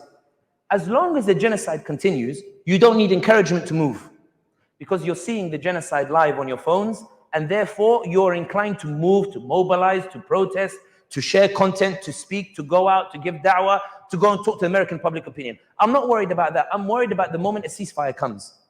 Because when a ceasefire comes, what Biden is gambling on is that support the Zionists in the eradication of Palestinians until I can't support them no more, but leave me time to win back those Muslim votes.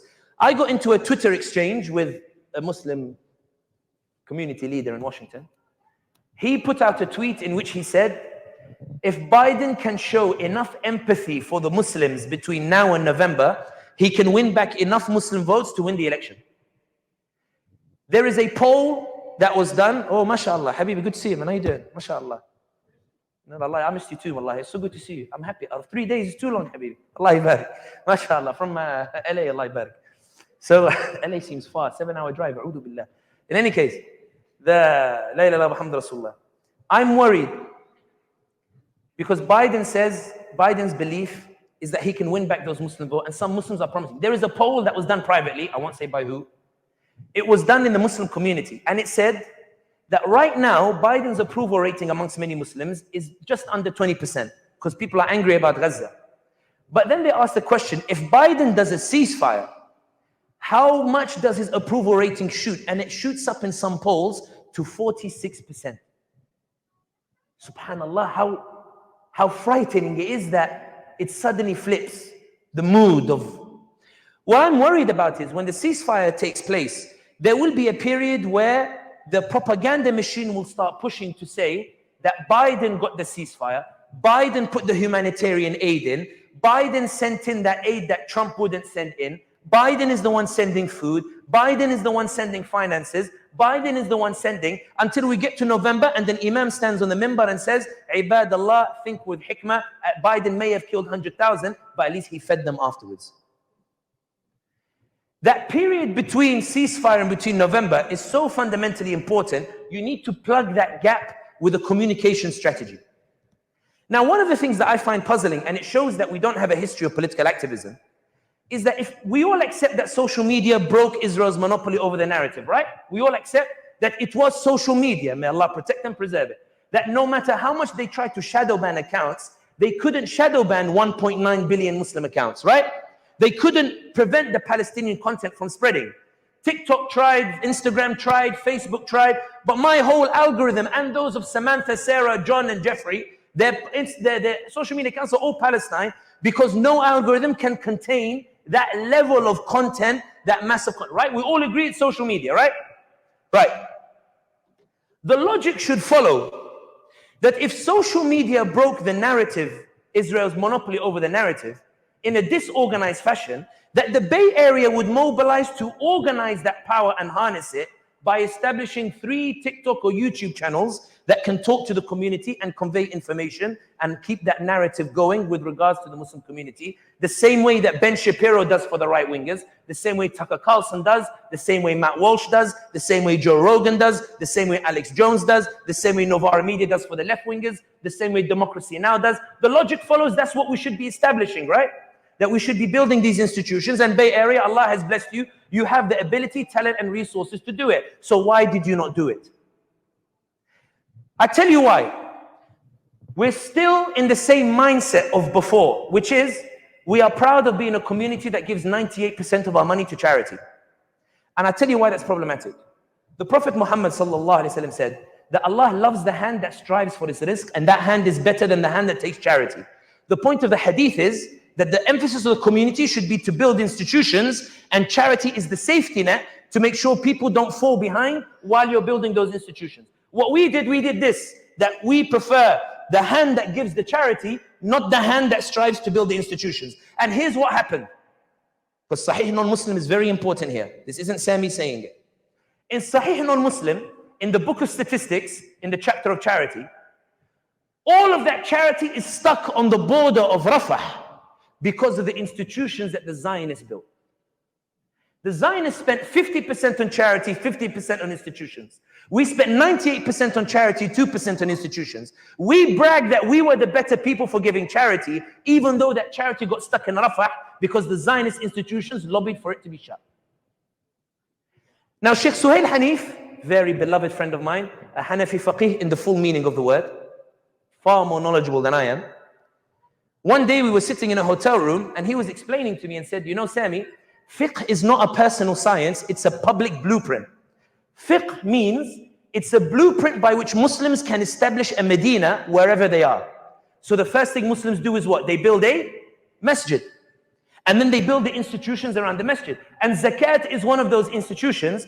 And zakat technically should be given within the city itself. It shouldn't leave the city because it's about circulation of money within the community, within the city. He says there are 8 pillars of zakat, but we only tend to do 1 pillar, which is the sadaqah. So our zakat institution is really, you know, it's lacking 7 pillars. One of those pillars is to give zakat to institutions that defend the ummah. To give zakat to institutions that defend the ummah. And in some fuqaha, now I'm going to get in trouble for saying this, some fuqaha argue zakat can be given to non-Muslims to keep their evil away from the ummah.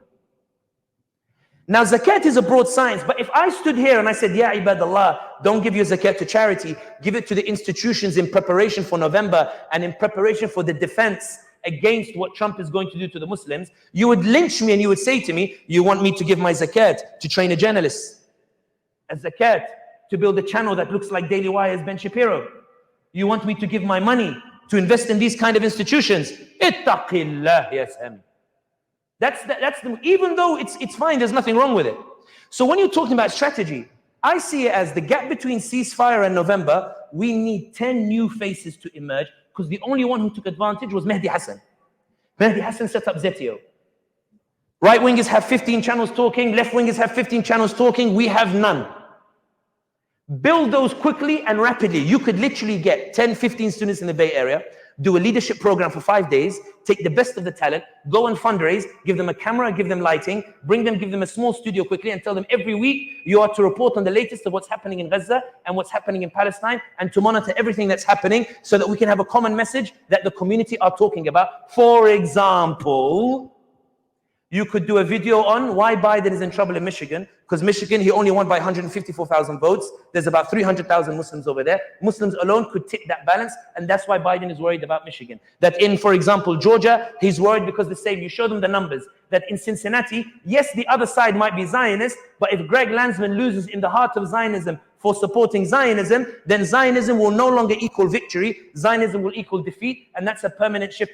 Show that information to the community. Establish an information communications network while you're also fundraising for lawyers who will do the defense of the organizations when they come under attack after November. When you topple the genociders in November, you bring those channels, and now that they've won the trust of the community, you bring them into an umbrella that you call the Bay Area Center of Justice, and you make it your think tank that's now going to compete with Cato Institute, that's going to compete with CSIS, that's going to compete with the other think tanks that truly represent the community. They spend that year defending against the attack that comes from Trump. After that year comes the congressional vote. After that year, the Democrats will come to you and say to you, we don't want to lose again. What do we need to reconcile with you? We're ready to make Tawbah. What can we do to work together? And you say to them, Trump bullied us for a year. We're ready to punish him in the Congress. So we'll work with you to help you win the House so that you are a check on Donald Trump. You use those new channels and faces that you've used to try to mobilize the community to say to them, guys, I know we've been suffering for a year, but now we have the ability to keep them in check. Now you're demonstrating power over the next 2 years. In that third year, so now we're looking 4-year strategy, forget November.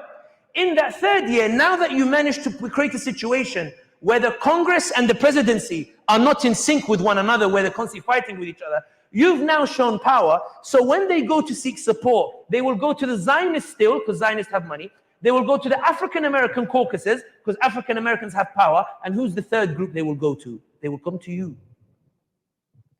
When you get to that 4th year, the media will no longer talk about you like you're a protest vote. They will talk about you like you're a deciding vote, and they will come and say, what are the Muslim people thinking? What is the Bay Area Center of Institute? What is it saying in its latest report about where Muslims should go? Should they go right or left? And you have your 10 media channels that are talking and debating and talking to the American public opinion, because the reality is that if you could change the American public opinion on Gaza, it follows therefore that if you keep talking, you can change more American public opinion. If Megan Rice saw your videos and became Muslim in 2 weeks, if Candace Owens saw your videos and ended up leaving the Daily Wire, it follows therefore that if you can do that in 5 months, imagine what you could do in 2-3 years with that sustained da'wah, that sustained engagement, that if you took 10 people and trained them how to talk to people and talk to American society and elevated those, instead of Daily Wire, we do a daily da'wah, you'll find a better name, but you know what I mean.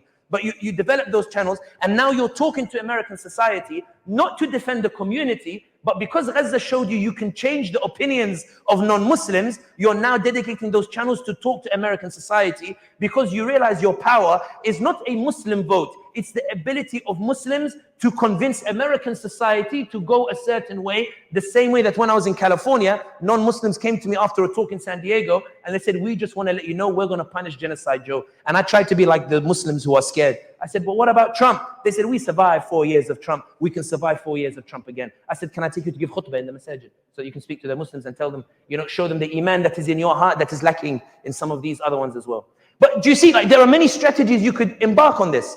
This is why I said earlier, if it ain't broke, don't fix it. Muslims are saying, Sami, you keep talking about social media. The reason I'm saying it is because it's working.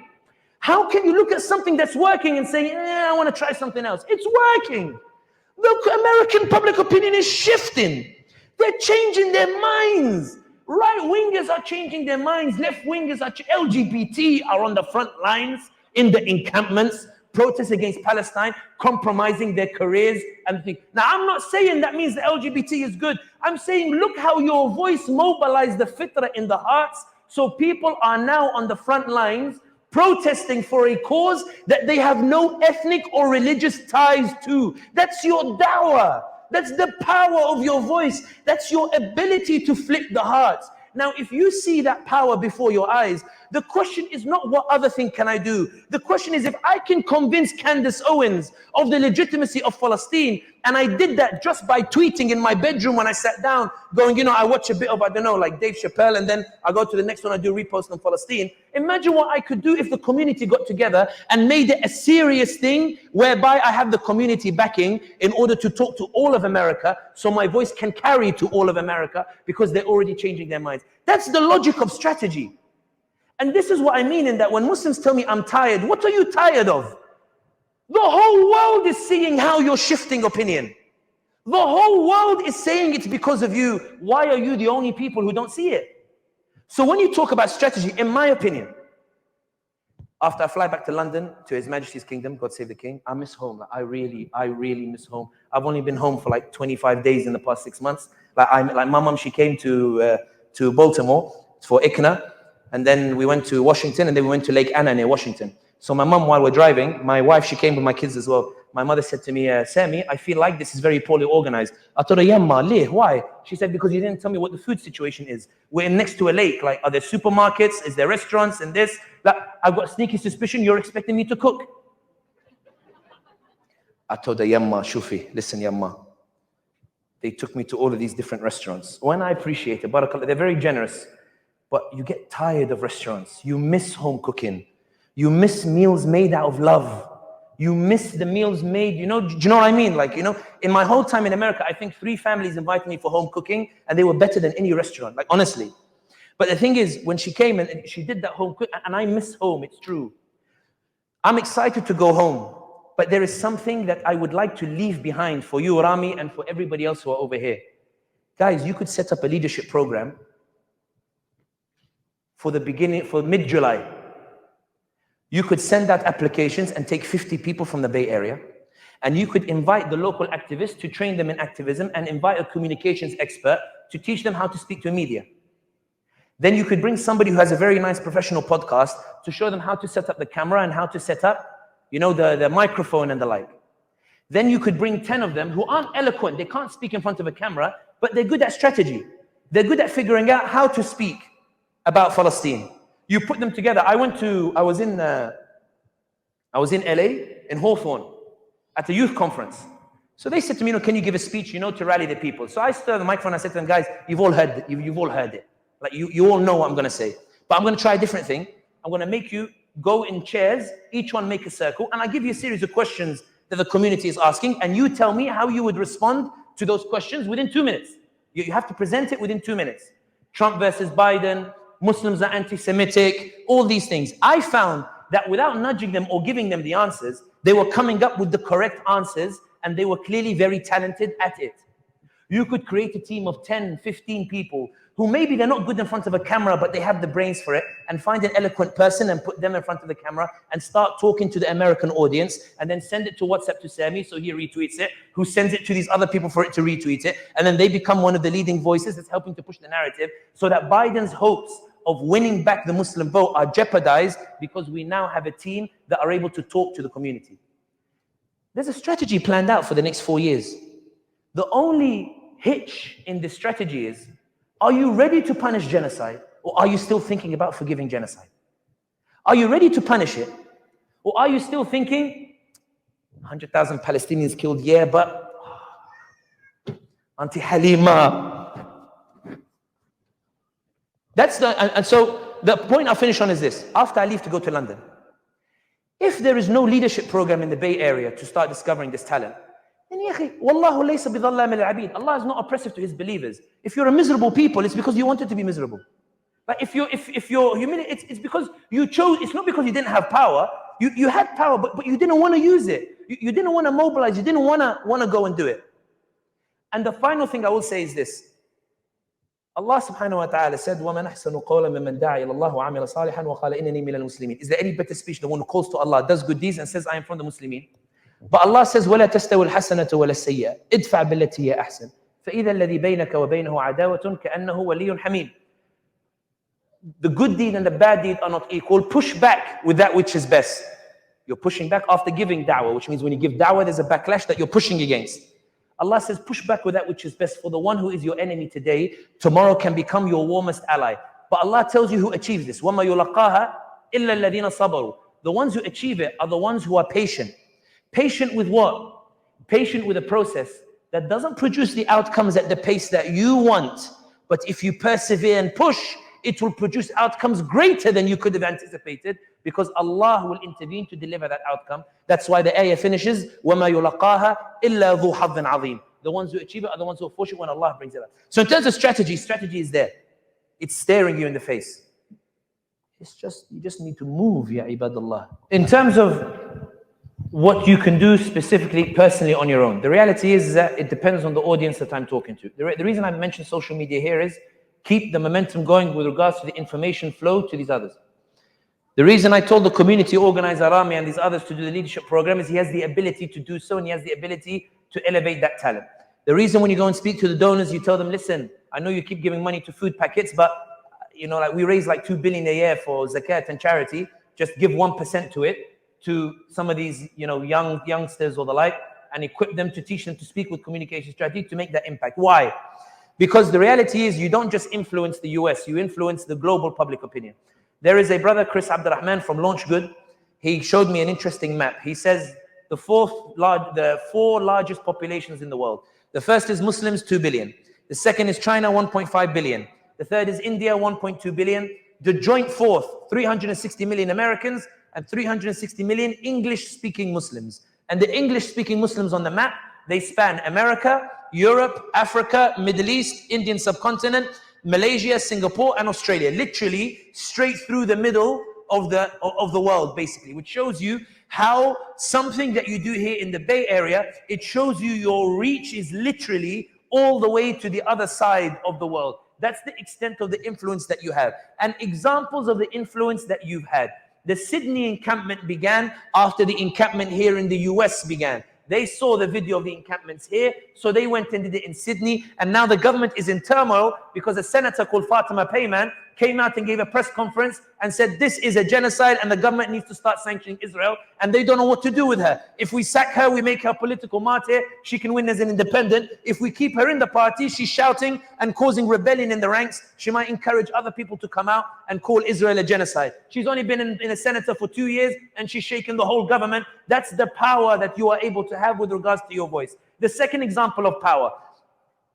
There is a journalist you should follow on Twitter, Georges Malbronneau. Georges Malbronneau is the head of the Middle East for one of the big French papers. He wrote on Twitter last week that diplomats are coming back from Saudi Arabia surprised that the Imam of the Haramain is now making dua for Palestine again and making dua against the Zionists, because they know that in the last year and a half, there were restrictions on dua for Palestine and against the Zionists, because bin Salman was pursuing normalization. And you'll remember the Fox News interview when he said we're getting closer every single day and we're willing to normalize in exchange for a pathway to a Palestinian state, not a Palestinian state. Today, Saudi says we will normalize for a Palestinian state. It's still a horrible stance, but the change in language is not because he wanted to do it. The return of the dua is not because he wanted to return it. It's because the way that you were speaking rattled him in such a way, he had to tell the Israelis, I want to normalize, but I can't do it at the moment. And I've got Hajj coming. I've got millions of people coming. I can't go to the G7 summit because I need to make sure that these Hujjaj are not going to cause a headache for me. I need to invite Sirajuddin Haqqani from the Taliban so I can distract them, so they have some Taliban hero where they won't talk about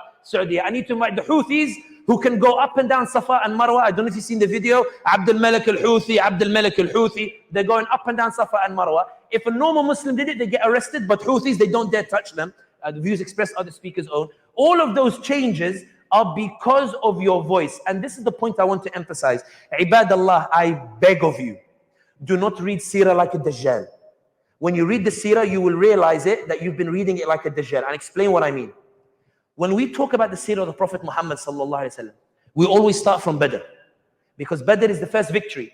We don't really delve too much in the first 13 years of the life of the Prophet sallallahu alaihi wasallam. Even though he spent 13 years in Mecca and 10 years in those battles, but we prefer the 10 years to the 13 years. Why? Subconsciously, we believe the 10 years to be a period of strength and the 13 years to be a period of weakness. That's a Dajjalic way of looking at the Seerah.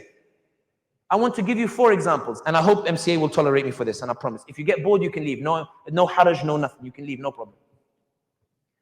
When the Prophet Muhammad sallallahu alayhi wasallam is giving his da'wah, why do Quraysh repress him so much? Why do they go and beat up the Sahaba? All he's doing is conveying a message. He has no army, he has no wealth, the media are not on his side, he has no international ally, he has none of the tribes supporting him except his own tribe of Banu Hashim. What is so terrifying about the Prophet Muhammad sallallahu alaihi wasallam that makes the Quraysh so terrified that they have to go and persecute the Muslims who have none of the power by the definition of today? They have power, just not by your definition. Now, I was telling this story in Cincinnati, and somebody said to me, Sami, I don't read a book that's longer than 20 pages. So I told him, Khalas Habib, I'll give you movie references. There is a movie called The Message by Mustafa Aqad about the life of the Prophet Muhammad sallallahu alaihi wasallam. Phenomenal movie. In this movie, there is a scene, Abu Talib is lying on his deathbed, and Abu Talib is talking to the leaders of Quraysh. And Abu Talib says to them, all Muhammad wants from you is one word. And Abu Sufyan says, if all Muhammad wanted was a word, we would have given him 100 words. The problem is the word that he wants. The problem is the word ceasefire is huge. The word genocide is huge. It's game-changing. The word that he wants is making Mus'ab ibn Umayr radiallahu anhu leave the life of luxury to join the persecuted Muslims. It's making Umar ibn Khattab go from beating up Muslims to joining them even while they're still being persecuted.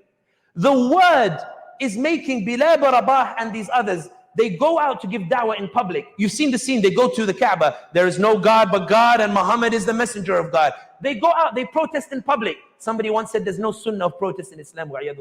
They go out to the Kaaba chanting La ilaha illallah Muhammadur Rasulullah. And so Quraysh, they start throwing stones because Quraysh are terrified that if they keep talking, Quraysh will talk about it. If they talk about it, they will see the sense of the message. If they see the sense of the message, what will happen? Hamza will ride in from the desert. Hamza, he rides in and he looks at Quraysh after they've beaten up the Sahaba and he says, how brave you guys are beating up unarmed men. And they say they are heretics. And he hits Abu Lahab and he says, hit me the way that you hit them. I am of the religion of Muhammad. And everybody starts going away. Hind later, she says, Hamza, the drunkard who hunts in the desert, is now of the religion of Muhammad. The point is that word of the Prophet Muhammad sallallahu alaihi wasallam was making the elites join Quraysh. Yes, Sami, okay, that's a motivational way of looking about it. I came prepared, don't worry. Example number 2. Bilal ibn Rabah radiallahu anhu, many people when they read his story, there's an element of pity that he was a slave who was persecuted. Bilal ibn Rabah is deserving of much more. He doesn't deserve the pity. He's a hero, and I'll tell you why. In the movie, because I know books aren't a famous thing these days. I love them personally, but it is what it is. Ammar ibn Yasir, they find out anhu, that he's become Muslim. So the leaders of Quraysh, they bring Ammar ibn Yasir, they force him to kneel, and they say, what does Muhammad teach you? He says, Muhammad teaches us that we're all equal. Allah created every man equal. So Umayyah looks at him, laughs and says, equal is Bilal, my black slave. Equal to me? And Ammar says, yes. So Umayyah laughs and he says to Bilal, Bilal, come. Bilal comes to him. Umayyah gives him a whip and he says, whip his mouth and teach him the difference between us. Bilal stands there looking at Ammar ibn Yasir and he doesn't do anything. So Ammar is worried for Bilal that something bad is going to happen to Bilal. Bilal, hit me. Hit me, Bilal. Hit me. Bilal doesn't do anything. Hit me, Bilal. Bilal throws the whip on the floor. The leaders of Quraysh, they go. He's inciting rebellion amongst the slaves. When they drag Bilal out, when they're hitting Bilal, if you read his story like a Dajjal, you think he's a poor slave being beaten up, that he is the weak party. It's not. Umayyah is the weak party beating him. The reason Umayyah is beating him, he's terrified that people will ask, why is Bilal resisting the leaders of Quraysh despite their material supremacy? What is it that Bilal believes in that means he would rather suffer than accept the Quraysh leadership? And if that idea spreads to the other slaves, because they bring the other slaves to watch, to say to the slaves, if you have ideas like Bilal, we will do to you like Bilal. And the harder Umayyah hits, you think Umayyah has the power. Umayyah is hitting harder because he's despairing that if Bilal does not give up, he will upend society 180, because the slaves will believe in the message of Muhammad sallallahu alayhi wasallam, and they will form an existential crisis to the society of Quraysh. The Dajjal sees Bilal as someone pitiful. The Muslim sees the power that Bilal bin Rabah had that not even Umayyah could beat out of him. The third example, Sami, this is motivational, Sami. Khalas, I'm analyzing it politically, but I will go through the third example. You like this one? The Prophet Muhammad sallallahu alaihi wasallam is concerned some Sahaba are struggling under the persecution in Mecca. So he tells Ja'far ibn Abi Talib, his cousin, take them to Abyssinia, for there is a Christian king where no man is wrong. Najashi is the NATO ally of Quraysh. Abyssinia is the diplomatic economic partner of Quraysh. It's like the EU, they have like a free trade zone because they're just across the sea from each other. Najashi is a long-time friend of Amr ibn al-As from the Quraysh, who Quraysh sent to Najashi to bring back the Muslims. Ja'far initially says, we're a people persecuted. Amr says they're just a bunch of renegades. Najashi says, take them back. As an ally, because we're NATO allies, we have a pact, you can take the Muslims back. Ja'far says, our Prophet said, no man is wrong under you. He said, you at least listen to us. Najashi feels guilty. He says, they've laid upon me an obligation to listen to them. So Ja'far starts. We worship gods of wood and stone, elements of our own manufacture. The rich neglect the poor, and the act by which the brother lifts his fellow brother up is described by them as upsetting social order. To this injustice, a prophet has come. And why should we be surprised that these prophets come? Did Allah not send Musa and Jesus? Who taught you those names? Who taught you those names? Why? They are mentioned in the Quran. And the conversation goes until Najashi starts crying, grabs a stick, he draws a line in the sand, and he says the difference between us and you is no thicker than this line. And he tells the NATO ally, not for a mountain of gold will I hand them back to you. When they go back, Al-Walid hits the table and he says, or one of the leaders of Quraysh hits the table and says, he's ruining our foreign policy.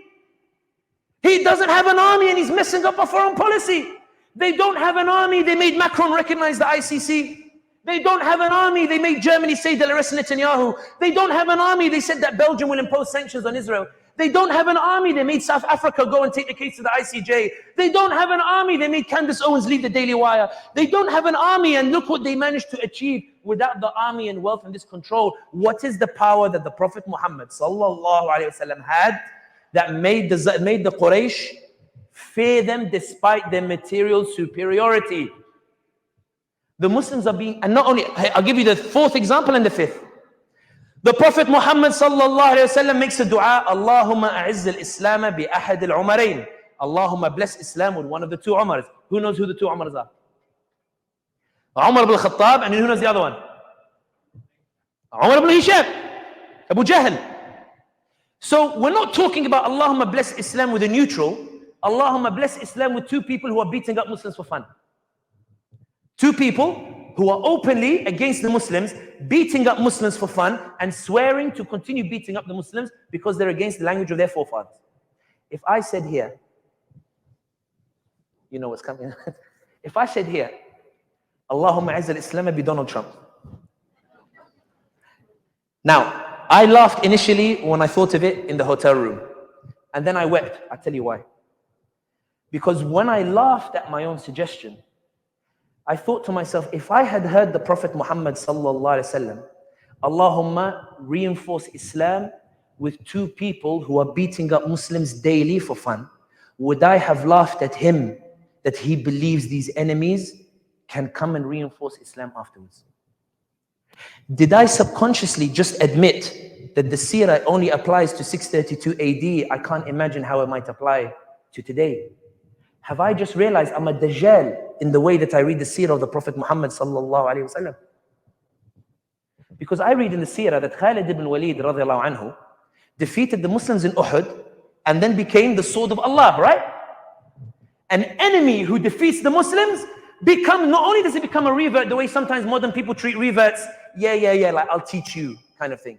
No, he becomes Muslim and leads the Muslims. He becomes leader. We tell Muslims, mashallah, look what Islam is capable of doing in taking an enemy and making him a leader of the army. But I struggle to imagine if there's a Khalid ibn Walid today who's supporting genocide right now, who is supporting the slaughter of Palestinians, probably engaged in it, but with some da'wah. Why wouldn't they switch and become the sword of the modern ummah? Why is it so ridiculous to think about it? Amr ibn As went to bring the Muslims back to persecute them, then became Muslim and took Islam to Egypt. I mock the Egyptians, but now look, mashallah, they took, شفت ازاي يعني? Amr ibn As, who mocked the Muslims in Abyssinia when he wanted to bring them back, takes Islam to Egypt. Have I ever considered there's a Amr ibn As right now working at the Daily Wire or working at wherever, that with a bit of da'wah, they will become the Amr ibn As of my modern ummah? Or is it that the seerah only ends in 632 AD? These miracles, they don't happen today. Now I love this curveball. Umar ibn al-Khattab, radiyallahu ta'ala, who beat up his sister and brother-in-law because he caught them reading the Quran. And who went on the street shouting, whoever preaches the message of Muhammad, I will beat them, for I will not allow the forsaking of our forefathers. Not only does he become Muslim, he becomes Al-Faruq, the Khalifa of the Muslims, one of the most celebrated Muslims of all time. Is there somebody right now so heavily against the Muslims, the way Umar al-Khattab was, that maybe with da'wah he'll become the Umar al-Khattab in modern times? Or is that beyond our imagination? Because in the back of our heads, seerah ended in 632 AD. The fourth example, I'll just give the fourth example here. That was the fourth, I'll give you the fifth. And this answers your question here. How do we keep moving? How do we keep mobilizing? What should we be doing? What should be the strategy? My father called me last week. My father is not a man who praises often, I'll be honest with you. I remember once when I first did the Sky News interview, so I was very happy, like career-wise, it was like, I made it. So I did the Sky News interview and the video went viral. So I was happy. So I went home and my mother's very affectionate. Ahsan waladi habibi, well done habibi. That kind of thing. I'm waiting to hear his words. So he's got the tablet with his glasses and he's going through his Twitter. He has like 450,000 followers on Twitter or something. So he's going through his Twitter like that. And I think Chelsea are playing on the TV. So I walk in, salam alaikum, alaikum salam. So I sit down. And me and my father, the relationship, like president and lieutenant. Like I always tell people, if you're impressed with my political analysis, you haven't met my father. My father is my teacher and my king in this regard. Like he blows me out the water. Like believe me, one day, inshallah, if you ever have the chance to meet him, you'll know exactly. I remember a famous imam here in America visited me in London like not too long ago. And I had him in my house and he spoke with my dad for like 3 hours because my dad is a dominant personality. I can't get a word in while he's talking. Yeah. So my dad talked in 3 hours. The sheikh walked out the door and he went, Sami, I thought you were good, but after meeting your dad, I realized that I said, anyway. So my dad is sitting there and he goes, after like half an hour, I said, so Baba, I went to Sky News today.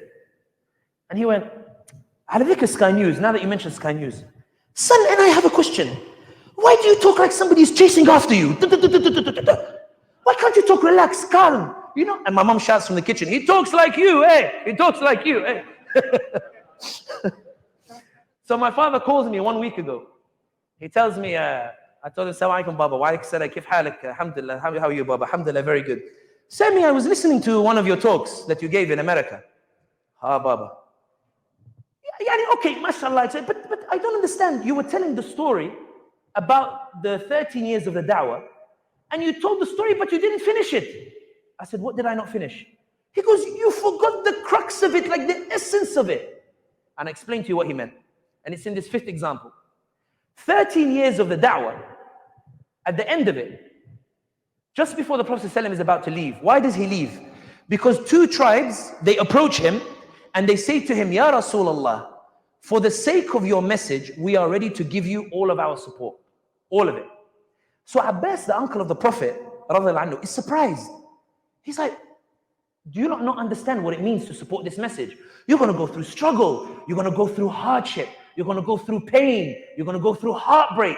You're going to feel despair. You're going to go against the world, against Zionists, against whatever.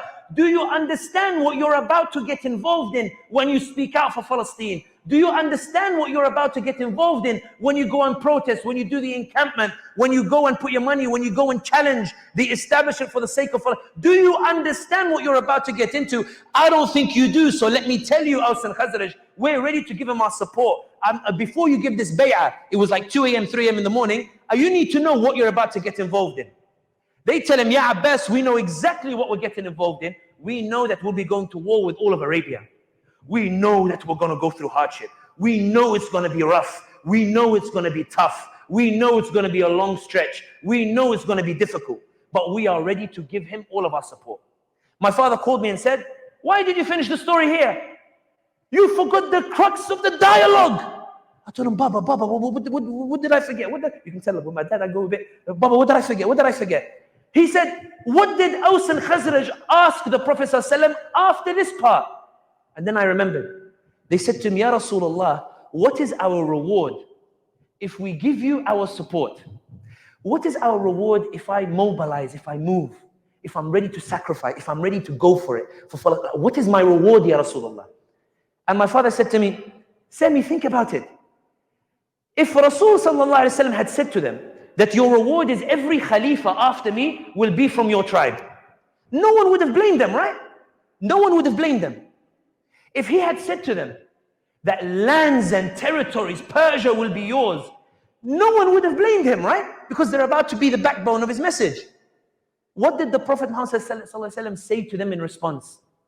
He said, the reward you'll get for supporting me is Al-Jannah. Nothing in the dunya. He said, Al-Jannah. And they turned around and said, that's enough for us. We give you our pledge. Let's go. When you ask me, what should we be doing? How should we be going? How can we achieve it? And this is the point I want to finish on. What are you striving for when you strive for Palestine? Ibadallah, you may not see Palestine liberated in your lifetime. You may not. For the Prophet Muhammad ﷺ did not see Palestine liberated in his lifetime. You may not see Palestine liberated in your lifetime the way the Prophet Muhammad ﷺ never saw Muslims in the Bay Area with da'wah being given in the English language. But the magnificence of the Prophet Muhammad ﷺ was not that he needed to see it in the Bay Area. That's not why Michael Hart put him at number 1 as the most influential person. He put him at number 1 for this reason. This is the point I want to finish on. He's sure you 5 minutes. He's sure you. He put him at number 1. Why? Why is it in Sahih non-Muslim? Michael Hart puts Muhammad ﷺ at number 1. Genghis Khan has more lands than the Prophet Muhammad ﷺ. Alexander the Great has more lands. Enrico Dandolo of Venice has more money. Why aren't they number 1? What is it about the Prophet Muhammad ﷺ who conquers a territory that the Romans and Persians aren't even bothered conquering? There's only one exchange with the Romans in Tabuk, the Romans withdraw, and one exchange with the Persians. And they think it's not really worth it, let's withdraw. Why is Muhammad ﷺ number 1? Because it's not the material achievements that made him great. Michael Hart writes that no man in history inspired the spirit the way Muhammad ﷺ did.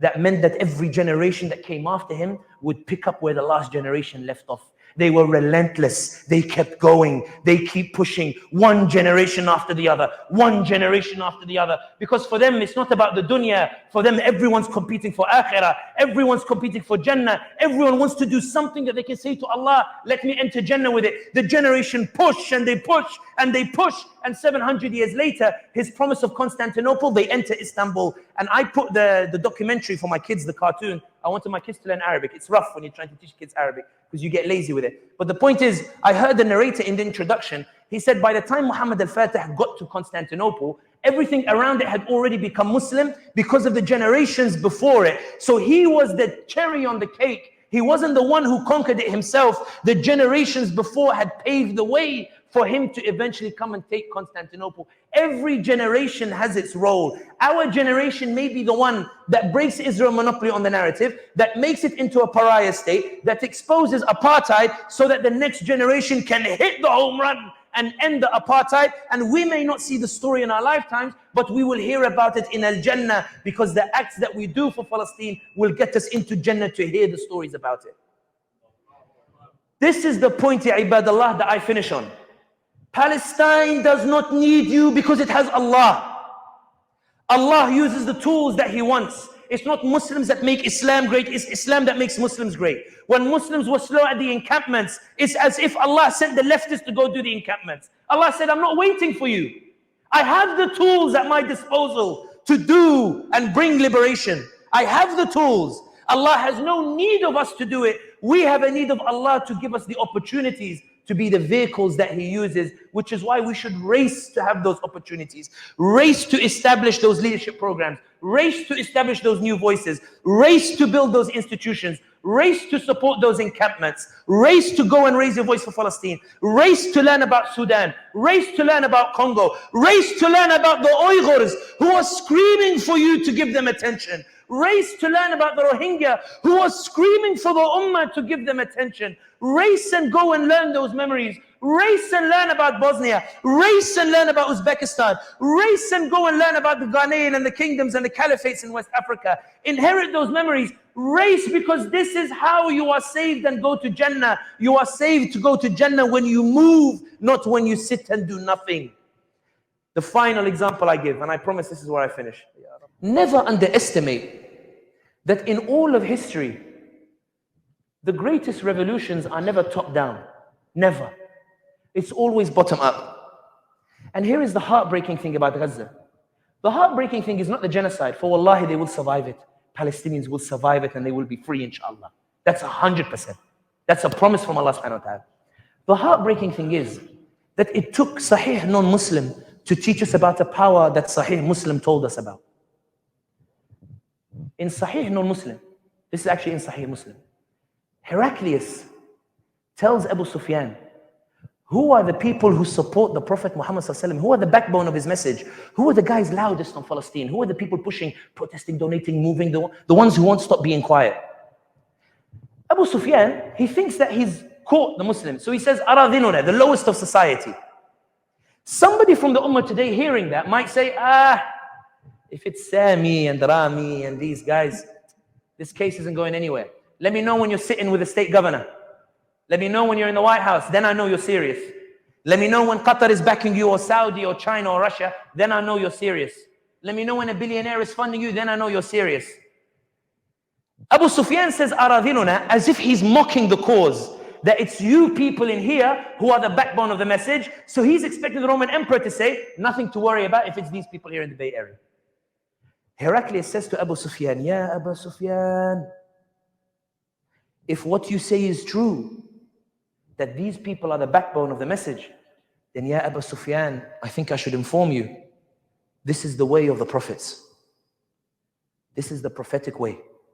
And Ya Abu Sufyan, if what you say is true, that these people are the backbone, that they're relentless, they keep going, they don't stop, then it's only a matter of time before Muhammad rules this land on which I stand on. He didn't mean that Muhammad ﷺ would take over Rome and enter Rome personally. He meant the spirit Muhammad ﷺ would leave in your hearts would mean that no matter how many years the apartheid regime tries to survive, it will inevitably fall and fail, because just as we inherited the spirit, just as we act on that spirit, we will also pass on that spirit, and it is inevitable that injustice will fall so long as we have La ilaha illallah Muhammad Rasulullah. Barakallahu fi jama'at khair. Allahu Akbar.